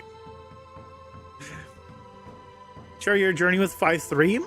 BSL 4.2.7 due to hypes of the legacy engines. Really? So are you using 4.2.7 right now? The deck is fully customizable and allows the player to tailor the gameplay style to however they prefer and try out different power-up combinations with ease. The game features a procedural multi-layer dungeon that randomizes each run using pre-built modular rooms. Each room is created using multiple PCG graphs to easily be able to create interesting and varied environments while being able to control the player experience. The characters in the game are fully 2D sprites using a custom-made 3D to a-directional sprite workflow that takes fully animated 3D characters and renders them out as a-directional flipbooks to use inside of Unreal Engine 5. The game is currently in prototype stage, with several mechanics still being fleshed out and developed. It is currently being worked on by a sole developer after work part-time and has been in development since the start of 2024. The current timeline is to create a vertical slice of the game and release an early access version by the end of 2027.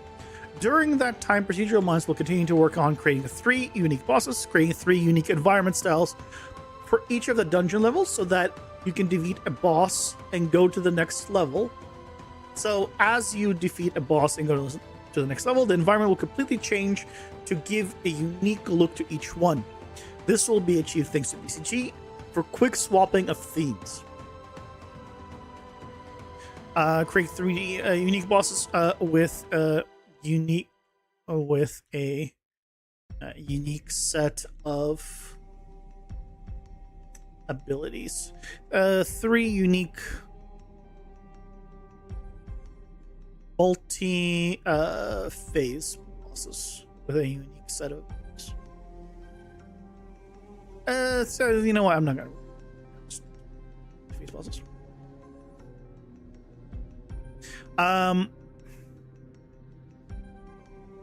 To creating 3 unique environment styles for each of the dungeon levels. So as you defeat a boss and go to the next level, the environment will completely change to give a unique look to each one. This will be achieved thanks to the BCG. This will be achieved thanks to PCG for quick swapping of themes. Creating 30 plus unique... 30 plus is fine. Unique enemies, so each dungeon level theme will be more unique and offer different challenges. Improving and balancing the power-up system, adding individual effects using Niagara for a more interesting experience.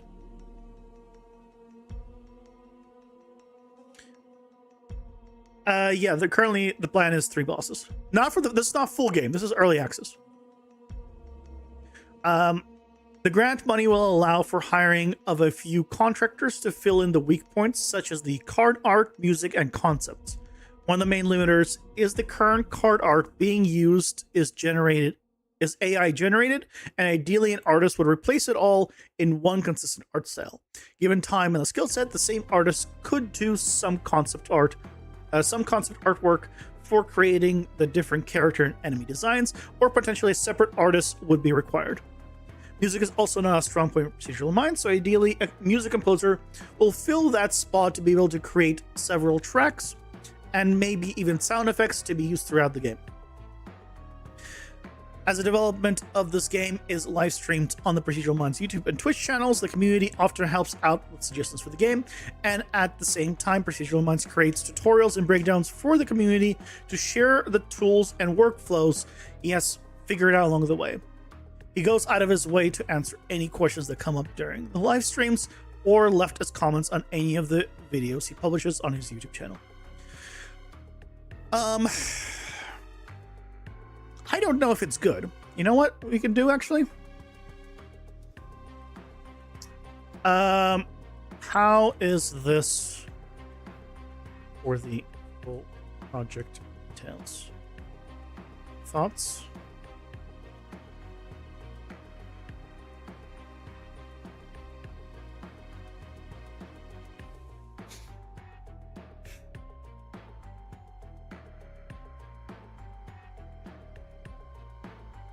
You're definitely gonna need a pitch deck / pitch document. I mean, yeah, but that's in over a year. I don't even have a Steam page. Right? Putting out the shift from AI placeholder to be a consistent human artist should be a massive selling point for Epic. You say that, but they're using AI like no tomorrow. So it could be a selling point, or it could be like, this guy doesn't like AI. We're using AI. Fuck this guy.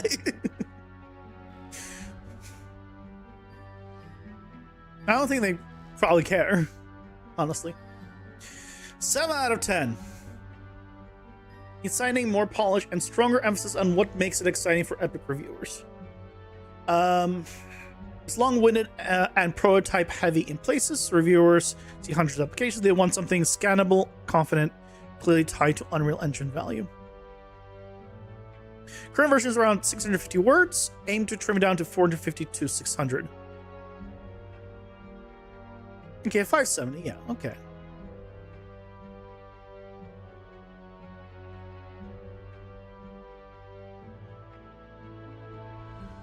Areas to improve prototype stage. Being upfront is good, but frame it more positively with concrete progress.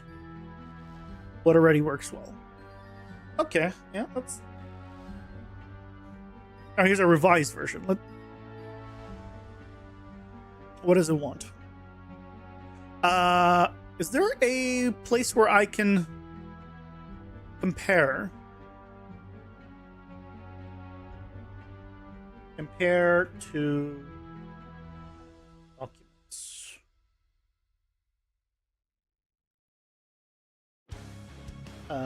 To texts.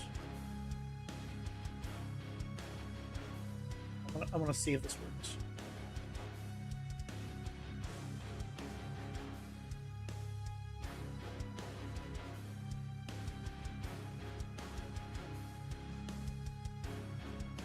One second.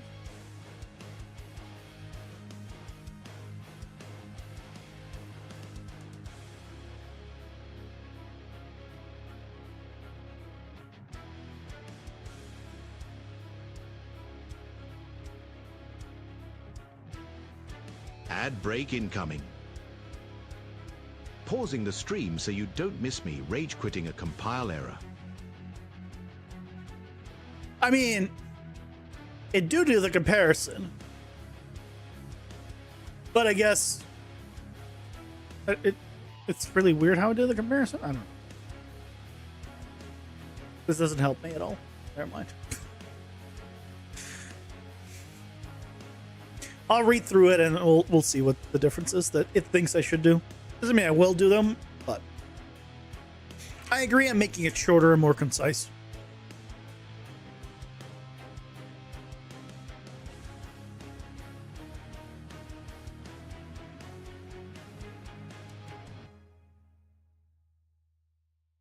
It actually didn't hit 77 degrees, which is, I think, is an achievement. Go AC.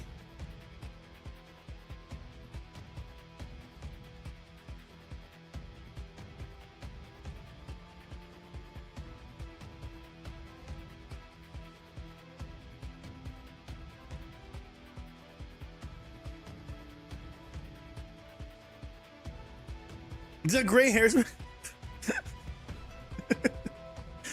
Why are you... Have you never watched my streams or my videos or anything?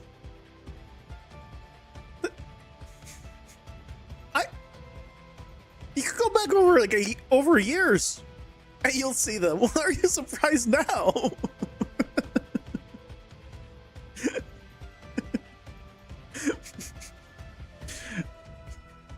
You're really noticing now? I mean, here, I'm gonna hide them from you. Just right there.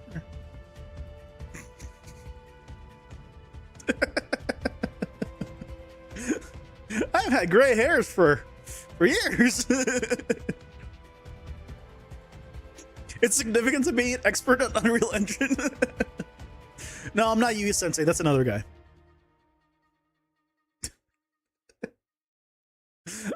Unreal Sensei is a different guy.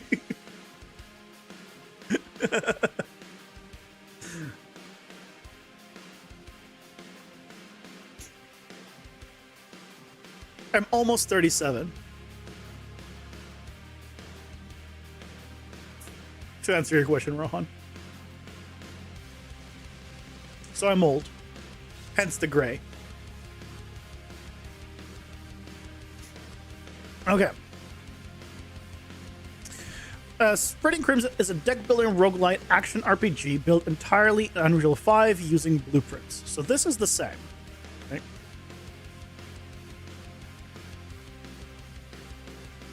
Entirely... you know what? That is better.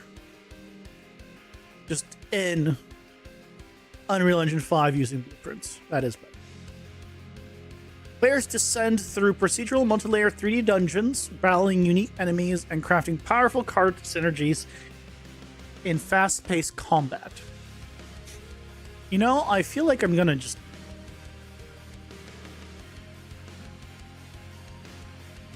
Yeah, it has phrased it better.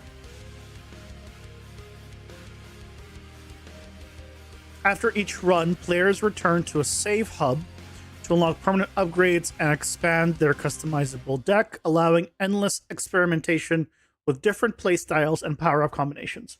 The game blends satisfying action combat with deep deck building and high replayability. Yeah, it did do a better job of saying exactly what I've tried to do. In less. This is 119, and this is 73. Look, I'm okay with that. I was younger than you.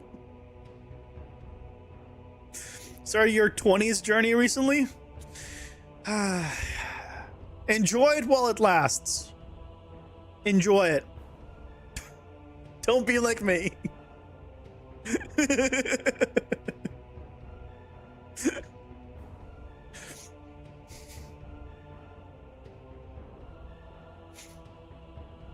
Don't waste your 20s. Then it all goes downhill afterwards.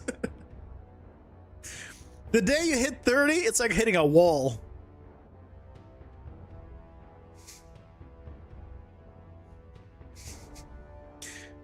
You go from being young to being old overnight. It's crazy.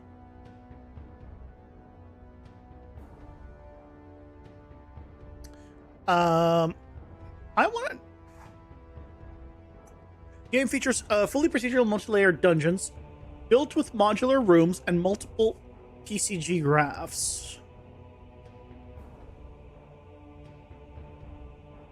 Yeah, see, it has phrased it better. This approach allows rapid creation of varied thematic environments while maintaining full designer control over player experience and pacing. All characters are custom 3D to 8-directional sprite. All characters use a custom 3D to 8-directional sprite workflow.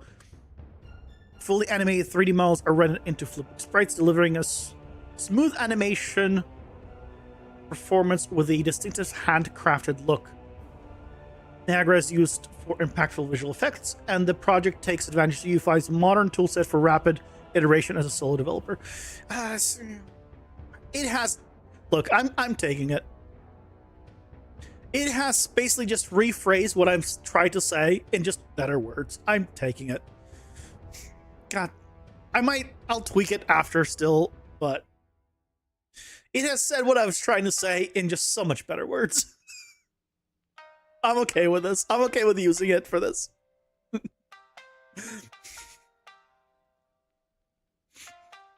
Next thing you know, you could no longer run or jump. Oh, that's just called being fat.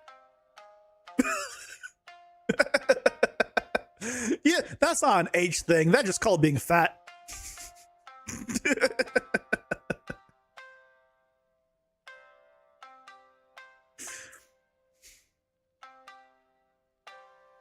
You started a game company? Nice. Best of luck. You like partying late? You'll be home at 10. No. You'll still go out partying, but you'll be absolutely tired as hell for weeks afterwards. Instead of being fine in the morning, you'll be tired for the next week. Trying to recuperate.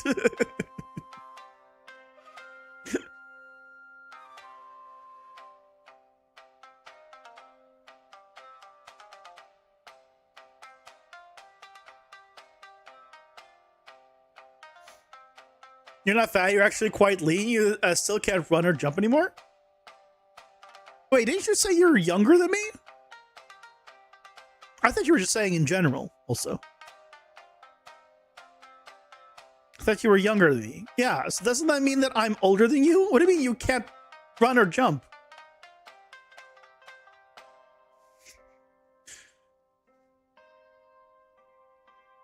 Do some stretches.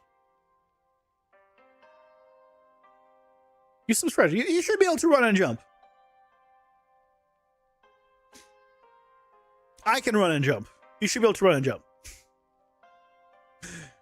You start your game journey at 17 with a U5.3. Just switched to Unity 6 due to hardware constraints. Ah. Then switched to Unreal Engine permitting in 2025.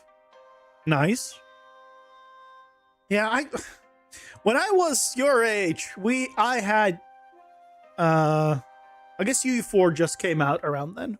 UE4 was out. Yeah. The UE4 were just released. Or was about to release fully.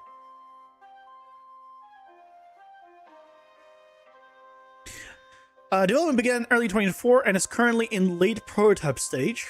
A playable build already includes core dungeon generation, combat, deck building mechanics, hub progression, and several enemy encounters. The project is developable part-time alongside streaming on YouTube and Twitch, Procedural Mind channels, where the community actively contributes feedback.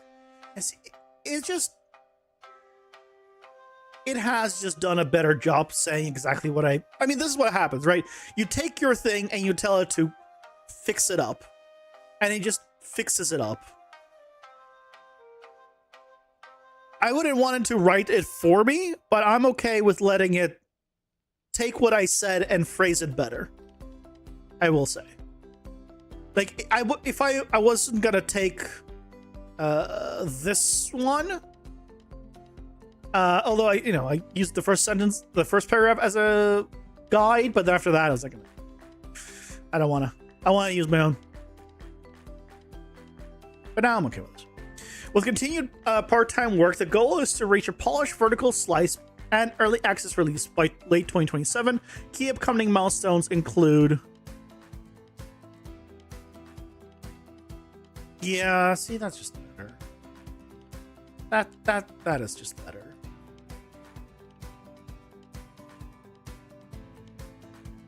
Three unique multi-phase bosses, 3 distinct environment themes swapped via PCG for fresh visuals per layer, 30 plus varied enemies, expanded and balanced power-up card system, enhanced Niagara VFX, and overall polish.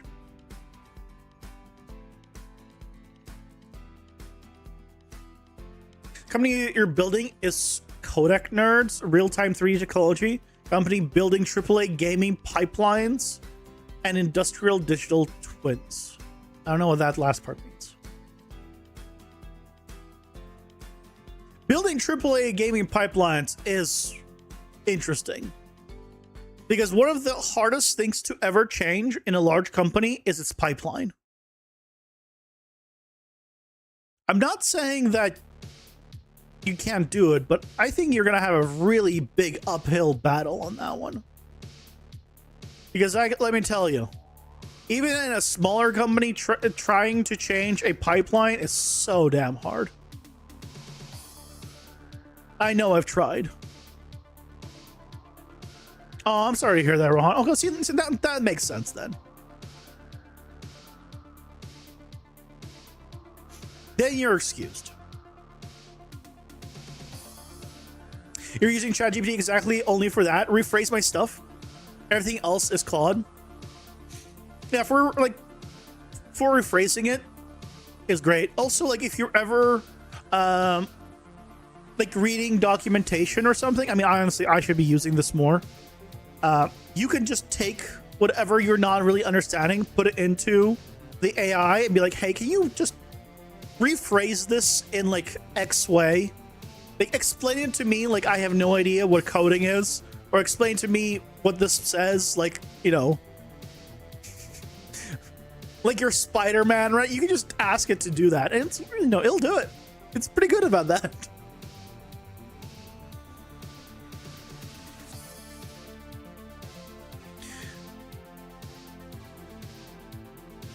The Epic Mega Grant would significantly accelerate development by funding targeted contractors for card art, replacing current placeholder AI-generated assets with consistent style, original music and sound design, and additional concept art. This addresses the main bottlenecks for a solo developer while allowing focus on core gameplay and procedural systems. God, that is such better phrasing. God, that is such better phrasing. Look, I haven't written anything for so long, and it shows. Holy shit, it shows. You have a project where customers provide like 20 PDFs of domain knowledge stuff, and you let Claude parse everything based on provided requirements and interests for specifics. And it's great for stuff like that. Yeah.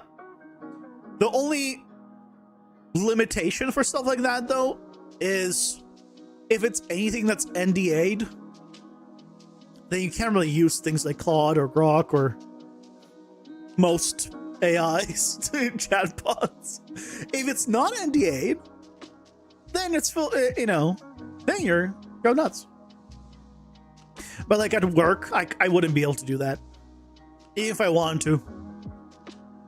There's just so many levels of, you know, security. I mean, it makes sense, right?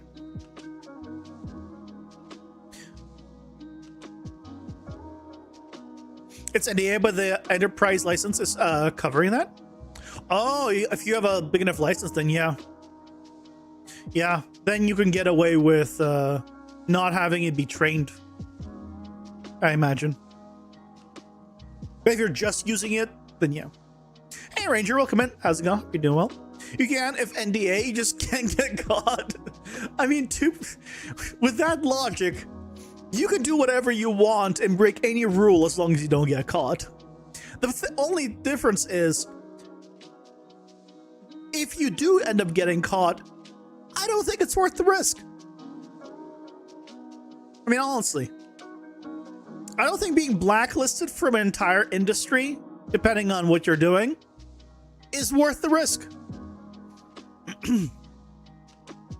Personally, because I know that, like, if you're in like games, film, if you're known to break NDA and leak stuff, no one's hiring you. You only do it once, and good luck finding a job afterwards. So you should use your 20s, right? Then you should grind hard to make it a success, since you just started your journey. They have never you've never been a girlfriend, so you're cool to grind hard. I mean, you're 20s, you got time. Only thing that I will say is, if you're right now in your 20s, look into putting stuff away into an index fund. Do it. Start putting money in there. Let it accumulate. Do it now. I only started just a couple of years ago. I wish I started when I was in my 20s. I didn't know anything about it.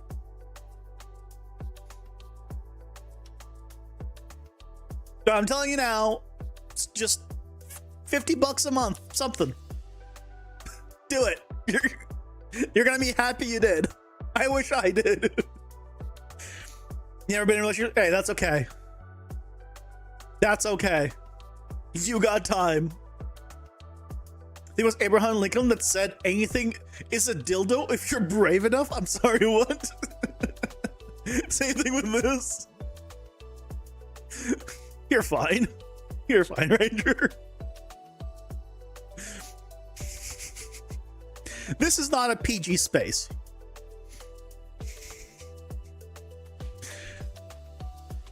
Like, as long as it's nothing like hurtful towards someone else, it's, or breaking TOS like of the website, I don't care.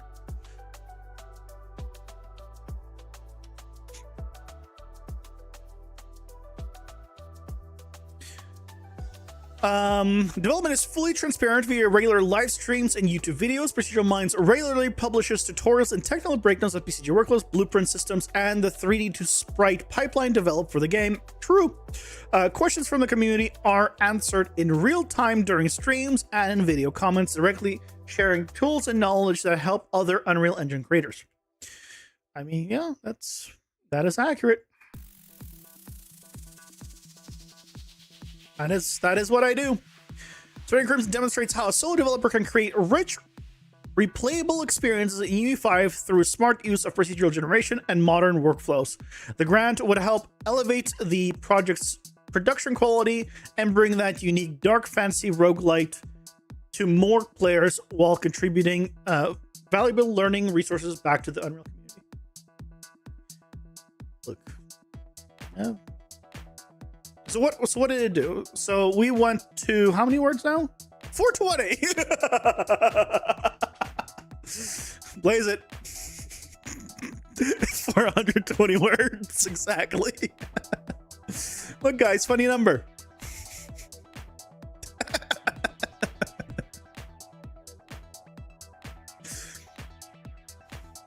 You used to put 6,000 a month in savings when you were working. I mean, if you can do that much, in my opinion, at least the way I'm doing it these days is basically I put all my money that I don't use into the savings account, or rather into into savings or a stock account, basically. Just so it accumulates some kind of interest. No reason not to. And then, like, if you need whatever, right, you can always withdraw it. Don't tempt me with that knowledge. Okay.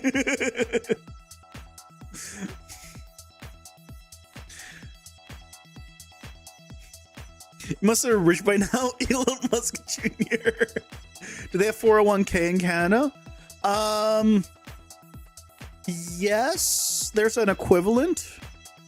Where it's basically you could put money into it and it doesn't get taxed if you withdraw it at the end.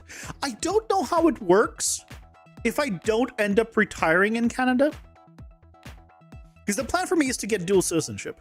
I'm planning to buy a place here, but retirement's a really long way away, and I'm gonna have dual citizenship. What if I don't retire in Canada? Then how does that work? I don't know. No one's been able to tell me that.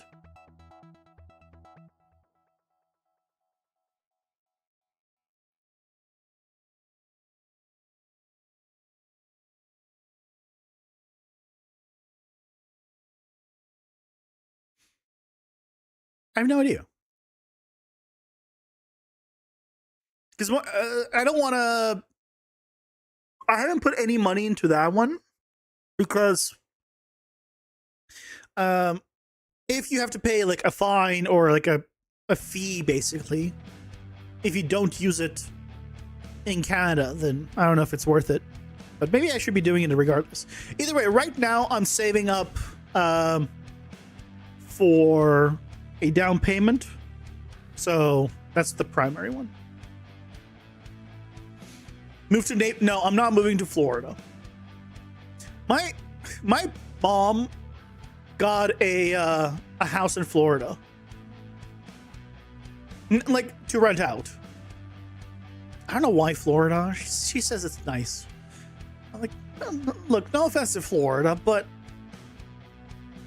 the flooding, the hurricanes, the Florida man. I'm not going to Florida.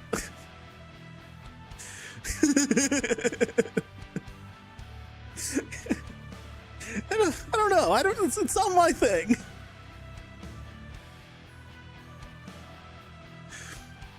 What about the cost of living there? I mean, genuinely, like, I've always been a West Coast guy. I've lived in California, in the San Francisco area, like at the coast. I've lived in the Los Angeles area at the coast. Currently, I live up in BC, Canada, near the coast. I've always been in the West Coast. I have lived in other places, but I don't know why. I've always been West Coast. Yeah, it's not a 401k, it's a retirement plan. Yeah, it's the retirement plan. That's what I'm thinking of. But I thought 401k was a retirement plan. No? Is it different? Florida sucks. You hit also the temperature in Florida.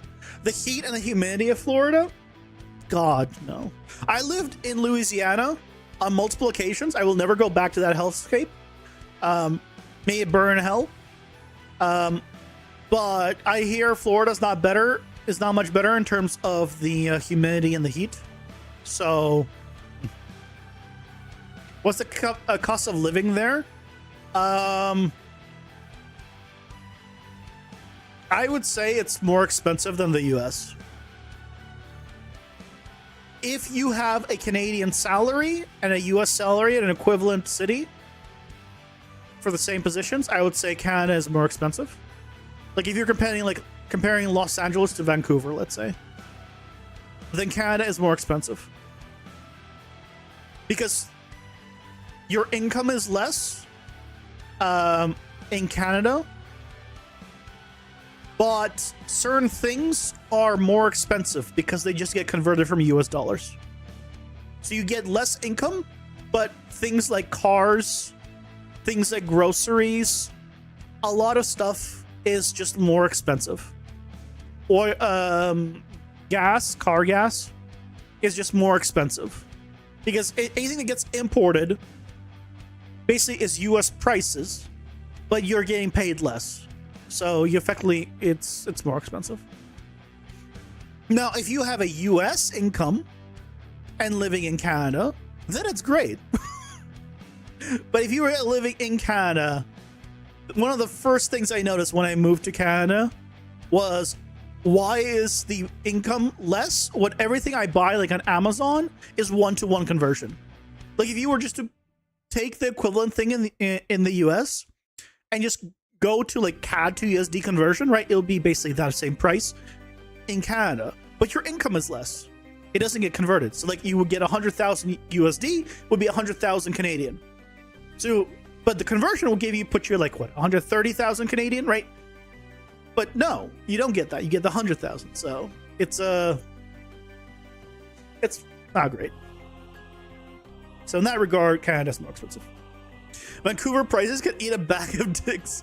I'm in that area, and yeah, it has been stable / gone down a bit over the past like 3-ish years. Actually, that doesn't mean that by the time I have enough saved up that it will be there, but I can only hope that it continues to go down until I buy a place.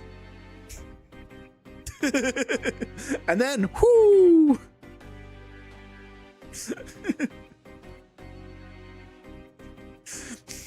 Well, actually, you know what? At that point, I don't care. Because I don't plan to sell it. I plan to just buy a place and live. So I guess I don't really care if it goes up or down or at that point. Anyway, shall we read through this? The new updated version. Spreading Crimson is a deck-building roguelite action RPG built entirely in Unreal Engine 5 using blueprints. Players descend through procedural multi-layered 3D dungeons, battle unique enemies, and crafting powerful card synergies in fast-paced combat. After each run, players return to a save hub to unlock permanent upgrades and expand their customizable deck, allowing endless experimentation with different playstyles and power-up combinations. The game blends satisfying action combat with deep deck building and high replayability. The game features fully procedural multi-layered dungeons built with modular rooms and multiple PCG graphs. This approach allows for rapid creation of varied thematic environments while maintaining full designer control over player experience and pacing. All characters use a custom 3D to A-directional character sprite workflow. Fully animated 3D models are rendered into flipbook sprites, delivering smooth animation performance with a distinctive handcrafted look. Niagara is used for impactful visual effects, and the project takes advantage of UE5's modern toolset for rapid iteration as a solo developer. You haven't moved in 7 years because you got the place when it was cheap and you were expensive. Oh, if you own a place, oh, that's it. That's your place now. I hope to own a place one day. No. Freaking 2 bedrooms like 800,000, which is ridiculous. And also, the lack of AC in most places is disappointing here.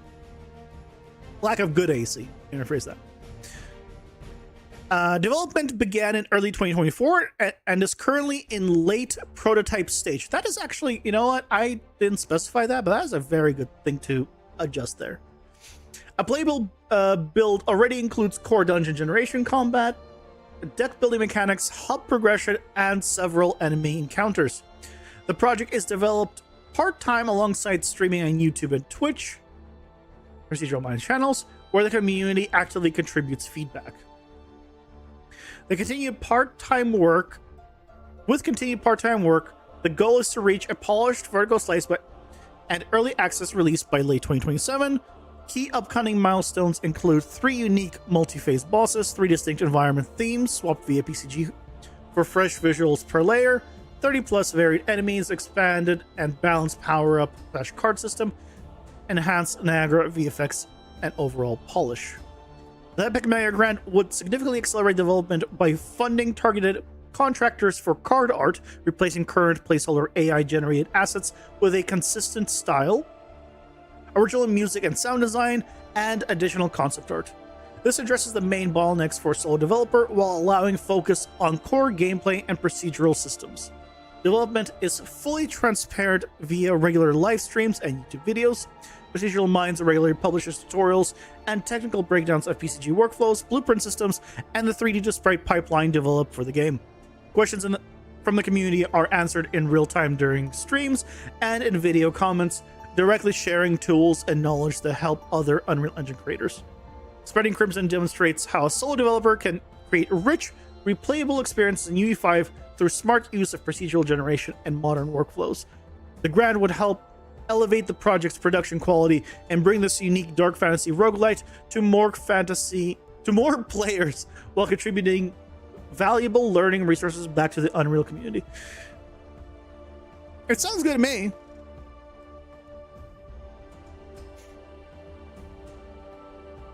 What do you think of the new free monthly fab asset for the difficulty scaling? Sounded pretty solid. I saw that one. I'll be honest, I didn't understand really the point.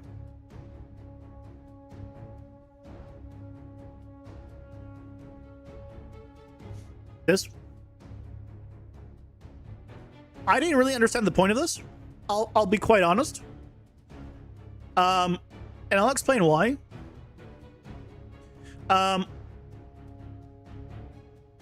You just have one enum saved somewhere, like in your game mode or, wherever. Right, in your options menu, that you just save a single variable, and then you just use a blueprint interface to get that variable and swap what different things are based on that variable.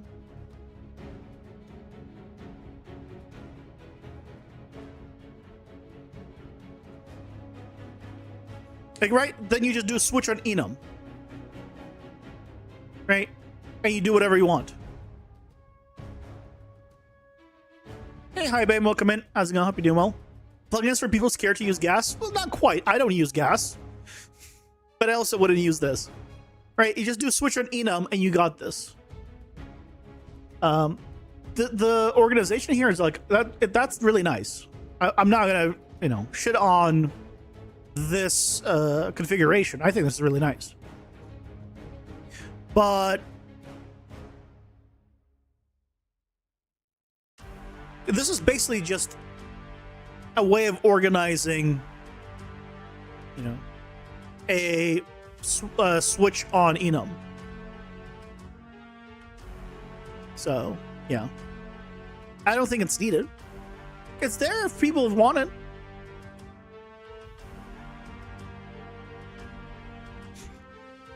So.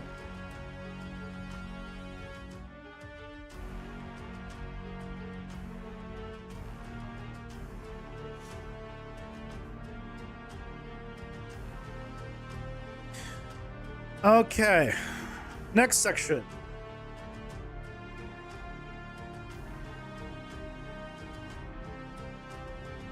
I'm tired. What's stopping someone from just making that system on their own, though? It seems pretty basic and simple. Yeah, that's why I'm saying that I don't think you really need it. But a lot of stuff like this is, just that. You're paying for convenience for most things, right? You could create most of the things that are available, but it's just a matter of your time and effort versus money. That's all.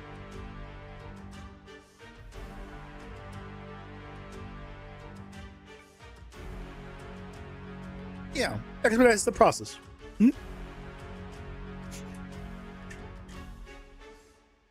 like certain, like I like plugins that make something possible that I couldn't do before easily with blueprints by myself. Like, or things that are just like make things simpler. So for example, one plugin that I have that I want to get that I haven't yet, and I have it here, is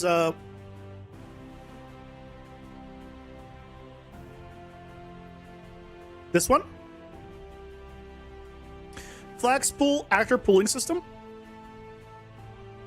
If I go to the documentation, I can, doesn't have any pictures here.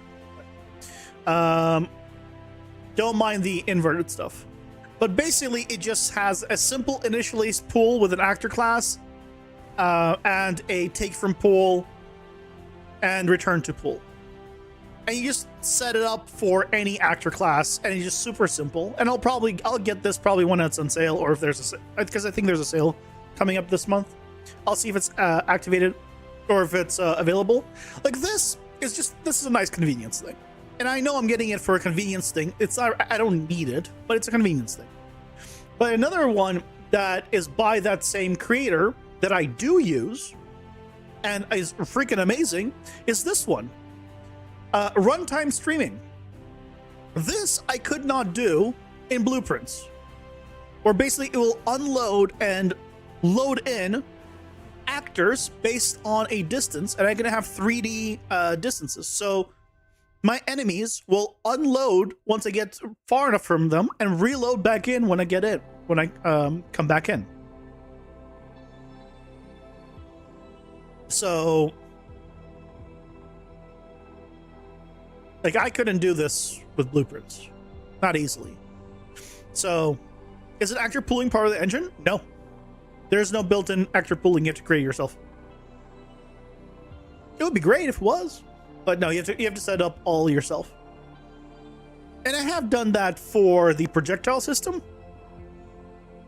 but it just simplifies things to just allow me to quickly set it up for everything. That's all.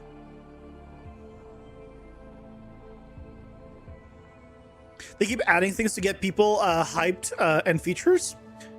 Like if you can't get features like that in other engines, or can't make it on your own, you know, true game changing features like texture graph are left hanging and still can't get polish. Polish the modeling tools. Yeah, and that's not happening anymore either, right? A flex partition has been in your wish list for a long time. Oh, this one? This was on sale at one point, I think. I got this one because of a video from someone that I followed. That maybe it wasn't on sale. I don't remember. Maybe it wasn't on sale.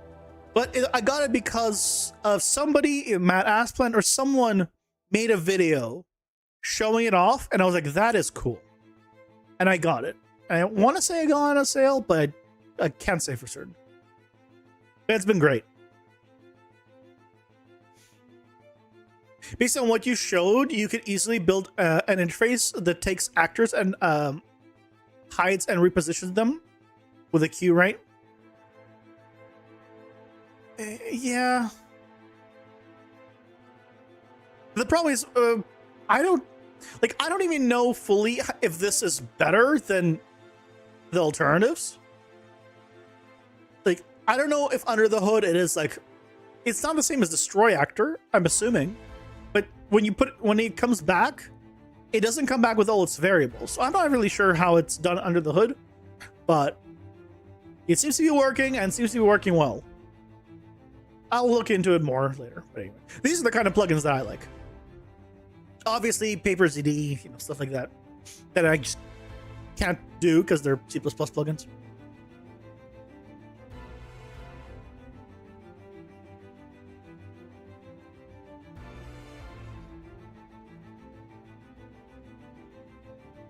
I meant the pooling plugin. Yeah, I set up the pooling for the projectiles myself. Again, that one is a purely an ease of use thing that I can just. That's why I haven't bought it yet. If it goes on sale, I'll pick it up. kind of thing. But I have no, like, there's no rush on this. I can get it any time. I can set it up myself. It's just an ease of use thing, purely. World partition sucks balls, so this looks better, Emma. It's for different use cases. World partition would be more for the environments, and that is more for like the characters and stuff in the world. You could do it on anything. You could even put it on static meshes in the world. Well, I guess not static mesh. We need to have the interface set up. You get the point.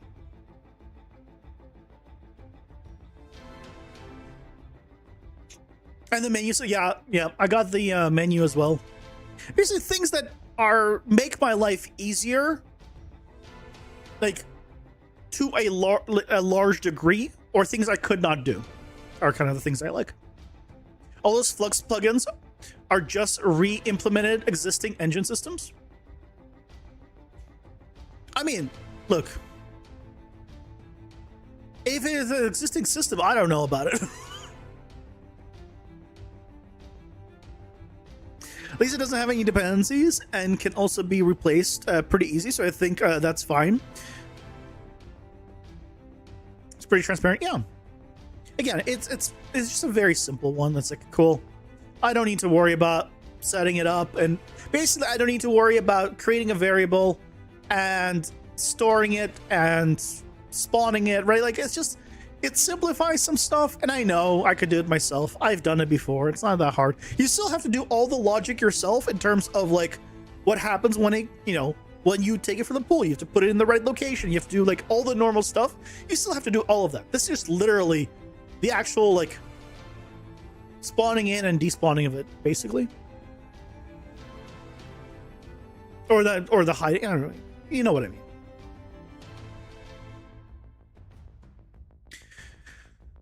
Tell us about the unique, some of the unique features of your project.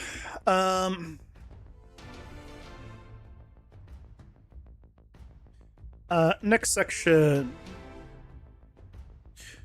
What should this be?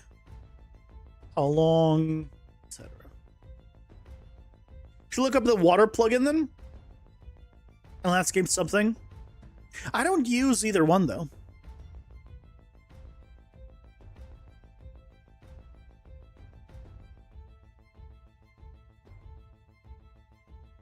Hey Mila, welcome in. How's it going? Hope you're doing well. Is there somewhere you can watch the trailer? Well, I just was working on it yesterday. I can pull it up. I can pull up yesterday's. I'll make a. It'll probably go in the devlog at the end of the month. But yeah, I can pull it up right now. If you're curious, I don't mind.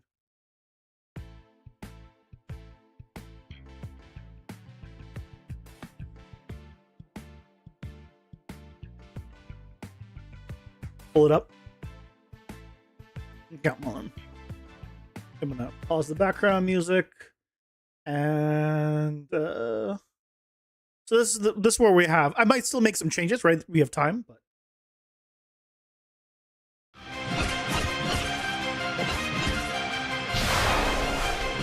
Sorry, hold on.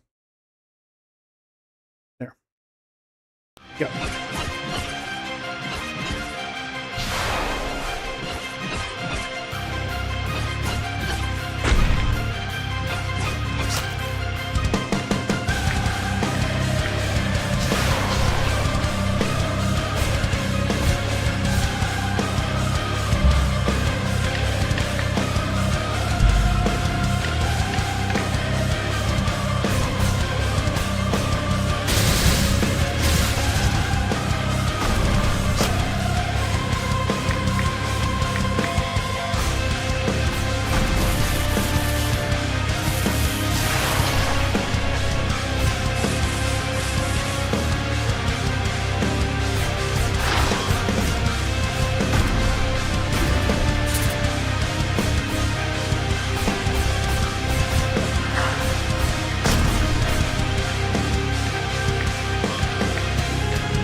There you go. That was the trailer.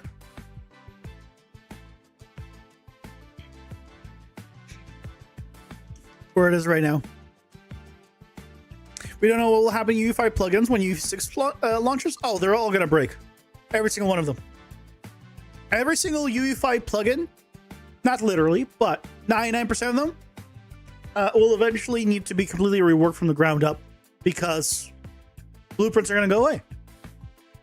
And a lot of them are basically built for blueprints. So what happens when blueprints are no longer available? What happens to things like Dungeon Architect? What happens to Paper CD, right? They're built for blueprints. So, yeah. Usually take a look at your trailer. You have building a kind of similar game. You have a Dropbox video link. If you were to put it on YouTube, I'd do it. But I'm not going to download a link off of a Dropbox. You'll have to excuse me. Hey Tim, man, welcome in. How's it going? Hope you're doing well.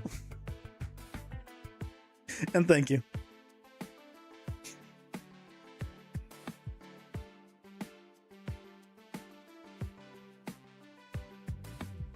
They have a video player integrated?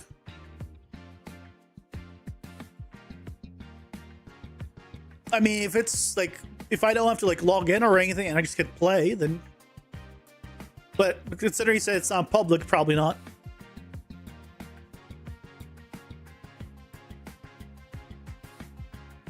Hold on. For the please tell us about the game, unique features project section, aim for 250 to 450 words, roughly 1 to 2 concise paragraphs, or a bulleted list with short explanations. This is shorter than the full project details because it's a focus highlight reel.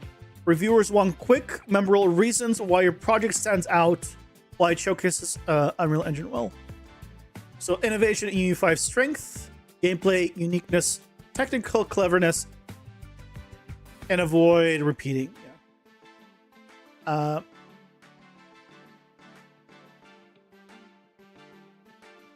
So this is what it wants. I'm gonna copy this in here.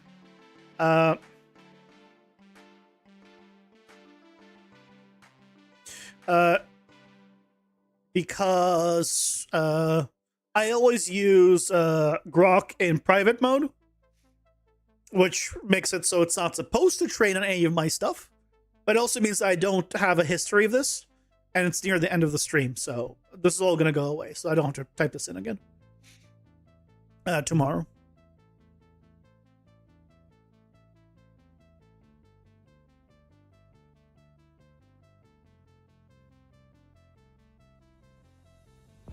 If it's just a link, you could post it in the stream chat channel. You post a link there.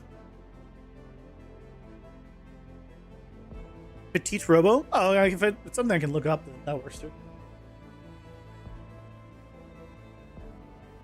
Petite Robo.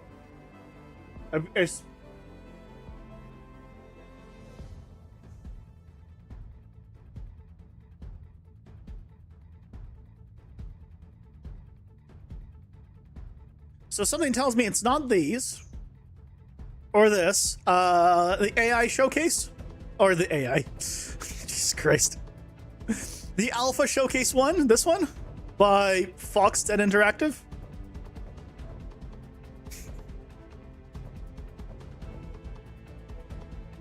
Everything else looks very different. I assume it's this one. Yes? Okay.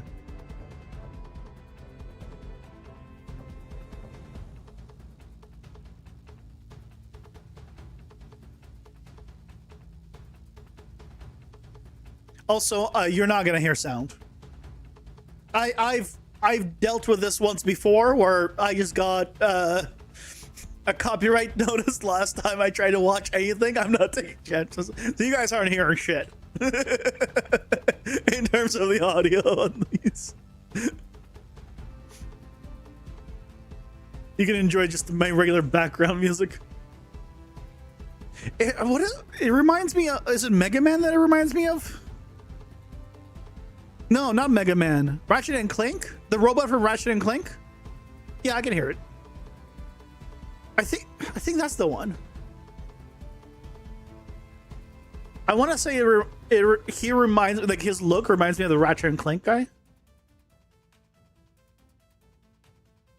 And also reminds me of oh, what's the game? I forgot the name of it.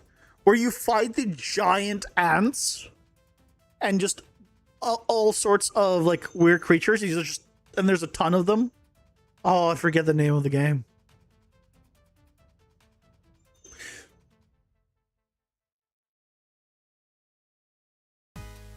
I will say the trailer is way too long.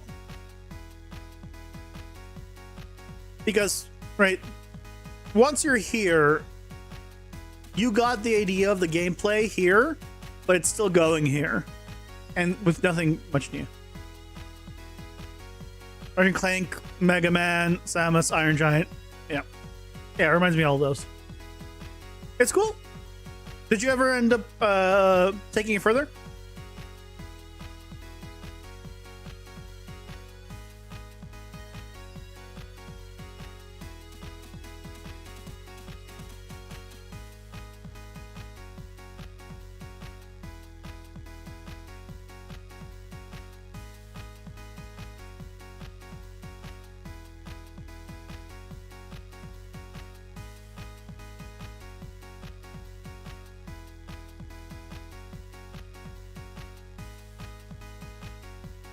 Okay, here's Kane's.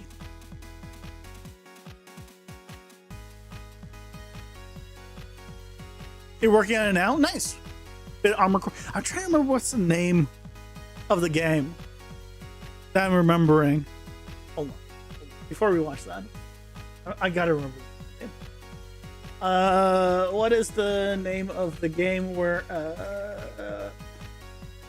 you fight tons and tons of giant ants?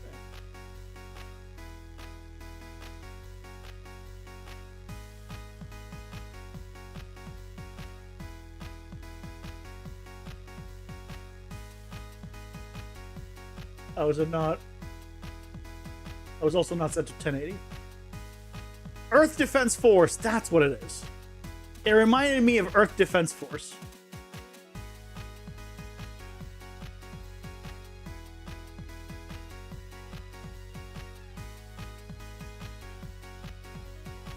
If you've never heard or seen Earth Defense Force, yeah, it's just a lot of fighting big bugs.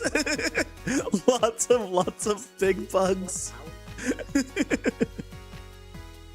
I don't know, it's just so silly. It's just a silly game. I've never played it myself personally, but I've always seen the gameplay of it. And it just, I don't know why. I think it's just the fact that it was just a big, like, open city. It reminded me of this Earth Defense Force. You just fight a bunch of waves of just weird creatures and bugs and yeah. Anyway. Okay, so this is Kane's. Immediately, it reminds me of Diablo 2. I can understand the similarities. Definitely very different game style. No, go back. Yeah, everyone does the 3 power-ups, I assume. Yeah, you choose one of 3. You have a rarity here. Yeah, I don't have rarities. I just have tiers. Mine's different. Everyone has that attack. I have that attack. Yeah, I can understand why you said there's similarities. Like, I think this one's more like a combination of Path of Exile and in terms of the look of the environment and stuff. It's pretty cool.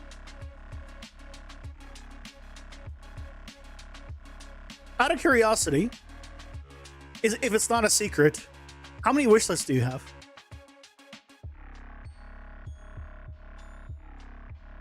If it's not a secret. If it's a secret, then keep your secrets.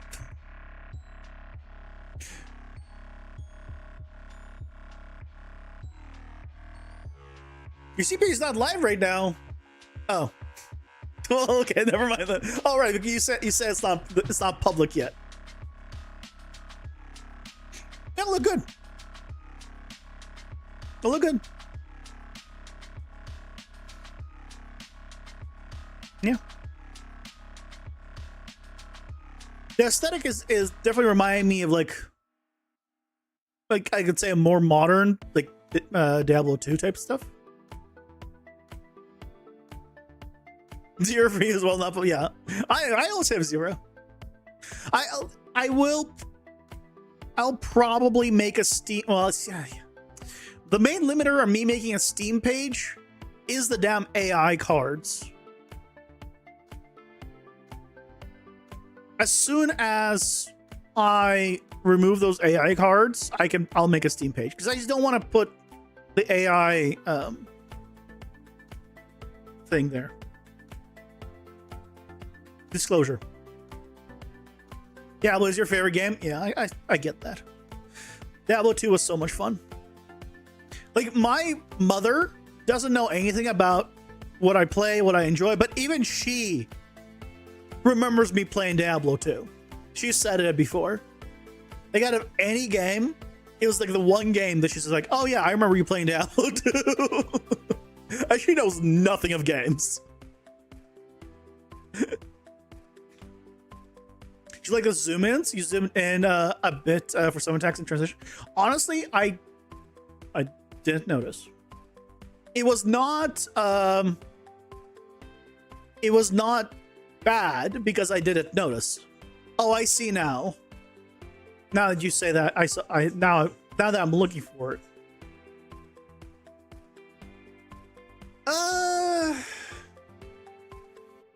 Because I was really just focused on the character. But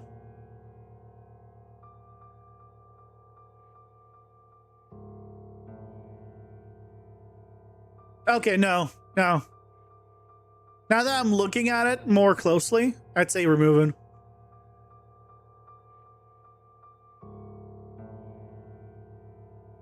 No, I didn't like that one. Like, I don't think there's nothing interesting here enough for for you to zoom in like that. I mean, also for the other ones, I'd say I'll remove those as well. Also here, are you selecting something? This comes up, but nothing happened. You don't click on anything. It doesn't look like you selected anything, but this comes up. One thing I had to do in my trailer, and I don't have this in the game actually, but I had to do it in the trailer, and I'm gonna need to implement it into the game. Where is it? Here is I make it very clear, like I clicked on this, so I clicked on it, so that's about me selecting it. So very like it's fake here, but I would, if you're selecting something, I would make it very obvious that you selected it.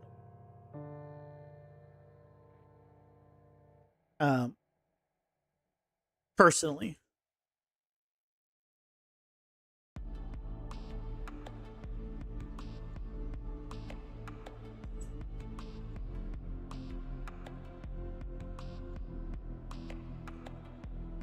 I would say this part isn't that, like, I don't know why you're moving away from him. And then you get hit. This part was a little odd. I like him.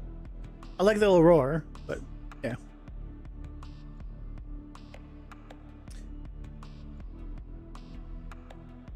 Yeah. Overall, I think it's not bad. I like the environments. The one thing is you're showing different environments, so that's another reason why you wouldn't want to zoom in. Show the environments. Show the upgrades and stuff. Because one thing you want to do, and this is something I learned from doing mine, is, right, if I knew what you selected here, then I would know what to look for in a second, like once it actually goes. Like once you actually are, like if I knew you're selected the dash thing, I'm like, oh, now I can see how the dash has changed, kind of thing.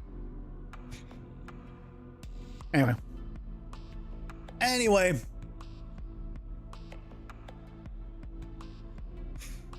Get some jiggle on the card hover, something different click, yeah.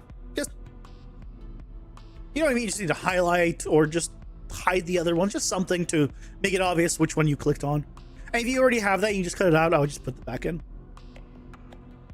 You show after that the dash is chainy, but it's not. Oh yes, yeah, I didn't understand that at all.